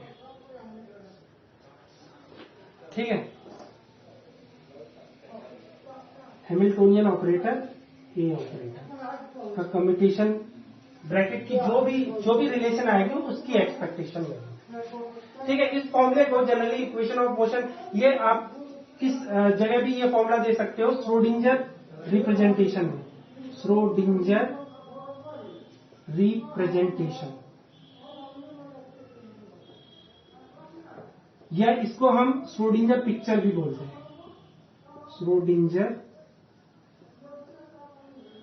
पिक्चर। ठीक है, मैंने टॉपिक बता दिया जहां पे आपको ये फॉर्मूला देखने के लिए मिल सकता है। अगर आप बीएससी में हो, आपने ये फॉर्मूला नहीं देखा है तो कोई बात नहीं, बस याद रख लो और आप इन दोनों फॉर्मूलों को इजीली प्रूव कर दोगे इस एक फॉर्मूले की हेल्प से। आई का ऊपर नीचे मल्टीप्लाई करें तो इस फॉर्मूले को ऐसे भी लिखा जा सकता है, D by D T expectation value of operator A is equal to minus 1 upon i H cross expectation value of Hamiltonian operator A operator. यानी आप चाहे ये फॉर्मूला यूज कर लो या ये फॉर्मूला यूज कर लो, मैं दोनों में से कोई एक फॉर्मूले की हेल्प से आपको ये दोनों फॉर्मूलों को प्रूफ करा दूंगा। तो मैं इस फॉर्मूले का यूज करूंगा क्योंकि जब मैंने वीडियो डाली थी तो मैंने यही फॉर्मूला प्रूफ कराया था। मिटा दो। ठीक है, अब देखो कैसे प्रूफ होता है इसका।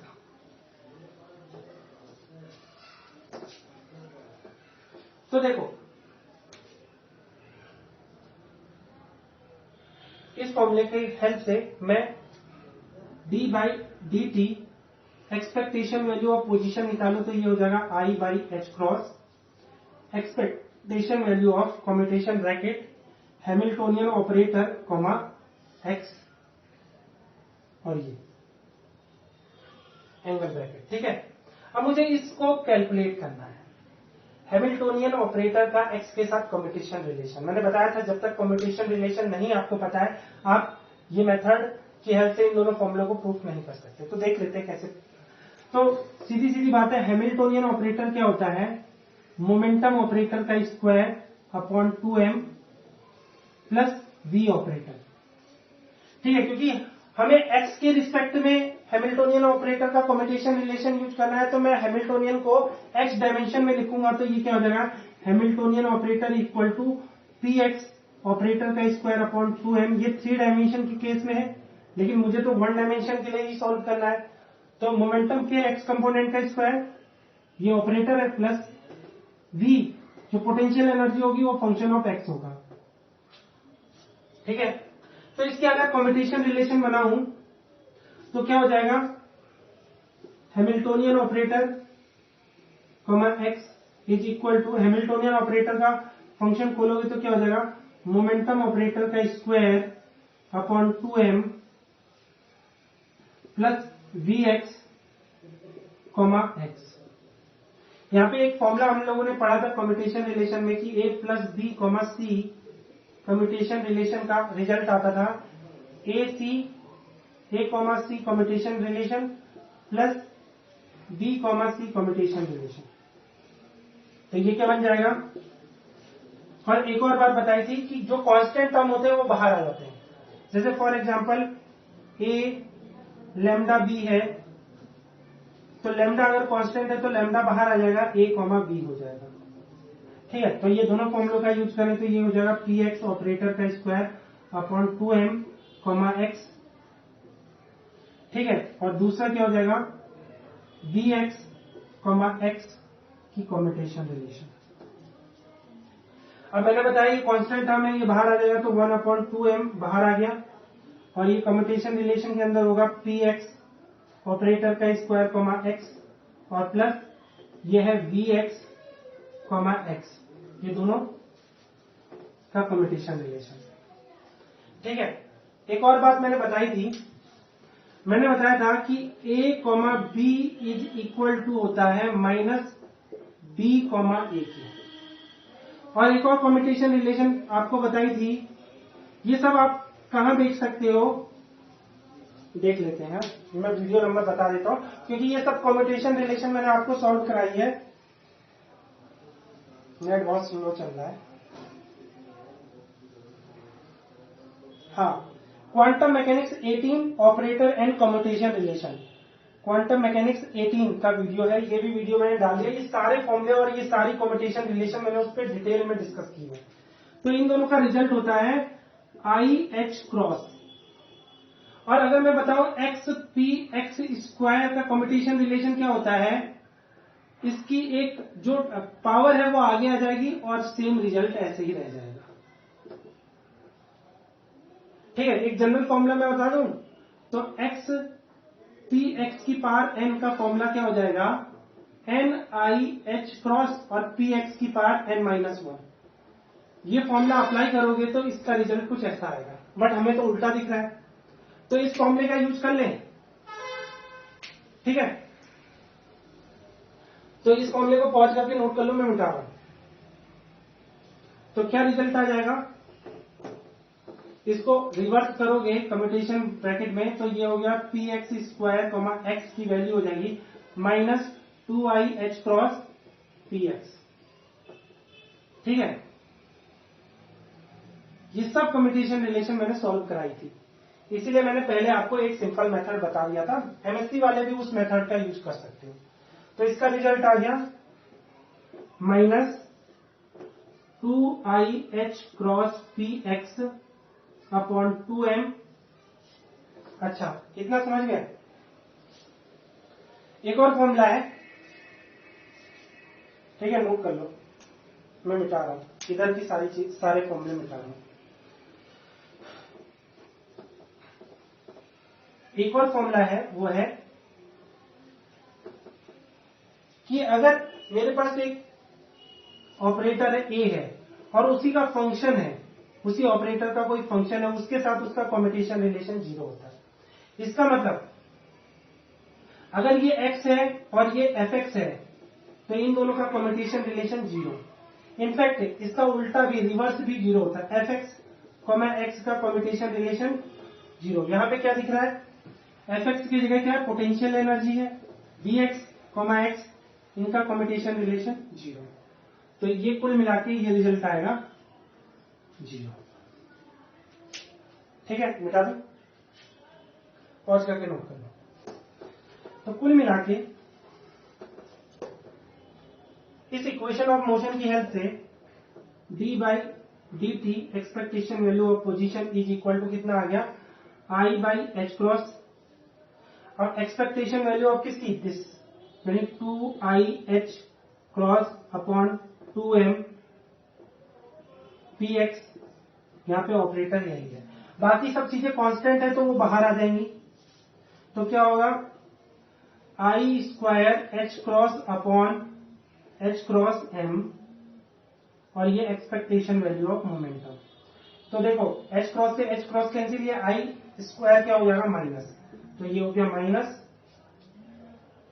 क्या गलत कर दिया, हाँ यहाँ पे मैंने माइनस नहीं दिया, तो यहाँ पे ये माइनस था, माइनस बाहर आया, तो आई स्क्वायर क्या हो जाएगा माइनस, तो ये हो जाएगा प्लस, तो ये क्या हो जाएगा एक्सपेक्टेशन वैल्यू ऑफ मोमेंटम। तो यही तो प्रूफ करना था, D by D T expectation value of position, और ये अपॉन एम है। तो आप इस लाइन को क्या लिख सकते हो, expectation value of momentum equal to M D by D T expectation value of position. लो, इस फॉर्मूले को हमने प्रूफ कर दिया। ठीक है, क्योंकि ये निगेटिव का, तो एक्सपेक्टेशन वैल्यू के अंदर निगेटिव, एक्सपेक्टेशन वैल्यू के बाहर वही चीजें आ जाएंगी जो कांस्टेंट है, आई एच क्रॉस एम सब कांस्टेंट है तो बाहर आ गए। तो ये माइनस माइनस आ गया, ये आई और आई स्क्वायर हो गया, आई स्क्वायर की वैल्यू क्या होती है -1, तो माइनस माइनस प्लस, तो ये हो गया, एम को इस साइड भेज दिया तो फॉर्मूला हमारा प्रूफ हो गया। ठीक है, इसको पॉज करके नोट कर लो, मैं मिटा दूं। अब प्रूफ करते हैं सेकंड फॉर्मूला। सेकंड फॉर्मूले में हमें एक्सपेक्टेशन वैल्यू ऑफ मोमेंटम का डी बाई डी टी निकालना है। तो इस फॉर्मूले की हेल्प से डी बाई डी टी क्या हो जाएगा, दिखाई दे रहा है, चलेगा, क्या हो जाएगा, मोमेंटम की expectation value is equal to, formula लगाओगे आई बाई एच क्रॉस, और क्या हो जाएगा, ये एंगल ब्रैकेट के अंदर कम्यूटेशन रिलेशन क्या हो जाएगा, हैमिल्टोनियन ऑपरेटर के साथ पी एक्स की कम्यूटेशन रिलेशन। ठीक है, एंगल ब्रैकेट क्लोज, ये क्या रिप्रेजेंट कर रहा है, expectation value of commutation bracket. ठीक है, हम इसको सॉल्व करते हैं। हमें पता है कि हैमिल्टोनियन ऑपरेटर का एक्सप्रेशन क्या होता है, H equal to P square upon 2m plus B होता है। P क्या है? Momentum operator. ठीक है, क्योंकि हम बात कर रहे हैं एक्स डायमेंशन में, तो हैमिल्टोनियन ऑपरेटर एक्स डायमेंशन में क्या हो जाएगा? ये 3 डायमेंशन में है, तो एक्स डायमेंशन में हो जाएगा P square px square upon 2m plus bx। तो इसकी कम्यूटेशन रिलेशन किसके साथ? मोमेंटम ऑपरेटर के साथ। तो क्या हो जाएगा? Commutation bracket px square upon 2m plus bx, और क्या हो जाएगा? Comma px।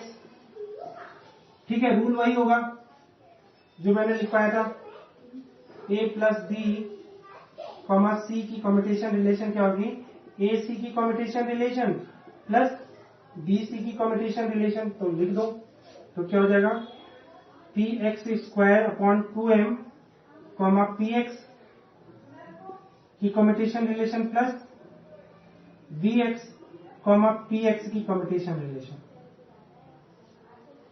ठीक है, अब मैंने एक और फॉर्मूला बताया था, मैंने बताया था जो कांस्टेंट टर्म है वो कम्यूटेशन रिलेशन से बाहर निकल आएंगे, तो 2m बाहर निकल आएगा, p x square comma p x, ये कम्यूटेशन रिलेशन हो गई, और B x comma p x की कम्यूटेशन रिलेशन हो गई।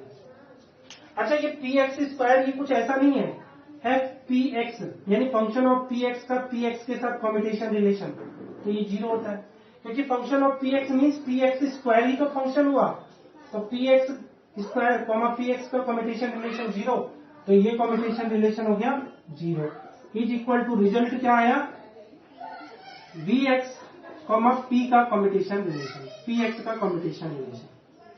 यानी अगर हम हैमिल्टोनियन का मोमेंटम के साथ कम्यूटेशन रिलेशन बनाएंगे तो पोटेंशियल एनर्जी का मोमेंटम के साथ कम्यूटेशन रिलेशन हमें मिलेगा। तो यानी इसके बाद हम नेक्स्ट लाइन लिख सकते हैं, इसको पॉज करके नोट कर लो, मैं मिटा रहा हूं। यानी हमारे पास इस लाइन के बाद जो अगली लाइन आई वो I H I by h cross commutation relation of potential energy का मोमेंटम पी एक्स के साथ कम्यूटेशन रिलेशन की एक्सपेक्टेशन वैल्यू। अब इसको कैसे कैलकुलेट करेंगे?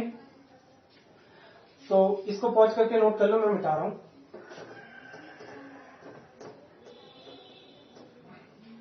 लगता है लाइट आएगी नहीं, कोई बात नहीं, हम तो सॉल्व करा देंगे। तो देखो, कम्यूटेशन रिलेशन कहने का मतलब क्या है? इसको कैलकुलेट करने के लिए हमें फंक्शन की जरूरत पड़ेगी, वेव फंक्शन की। तो जैसे ये वी एक्स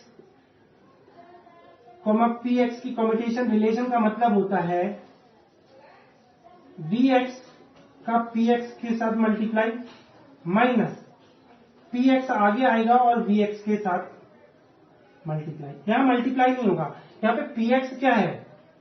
ऑपरेटर है, जिसकी वैल्यू होती है minus I H cross del by del x. तो कहने का मतलब है ये कम्यूटेशन रिलेशन का मतलब ये होता है। अब इसको कैलकुलेट कैसे करेंगे? जब हम इसके ऊपर एक वेव फंक्शन साई ऑपरेट करेंगे, तो इसके ऊपर भी हम साई को ऑपरेट करेंगे। अब इक्वल टू मोमेंटम ऑपरेटर की वैल्यू लगाऊंगा तो माइनस आई एच क्रॉस बाहर आ जाएगा, ये हो जाएगा V x del by del x, psi को अंदर भेजोगे, बाद में भेजते हैं, ठीक है, और ये हो जाएगा डेल बाई डेल एक्स, ठीक है, आई एच क्रॉस तो पहले ही बाहर निकाल चुका हूं मैं, और ये हो जाएगा वी एक्स और बाहर साई।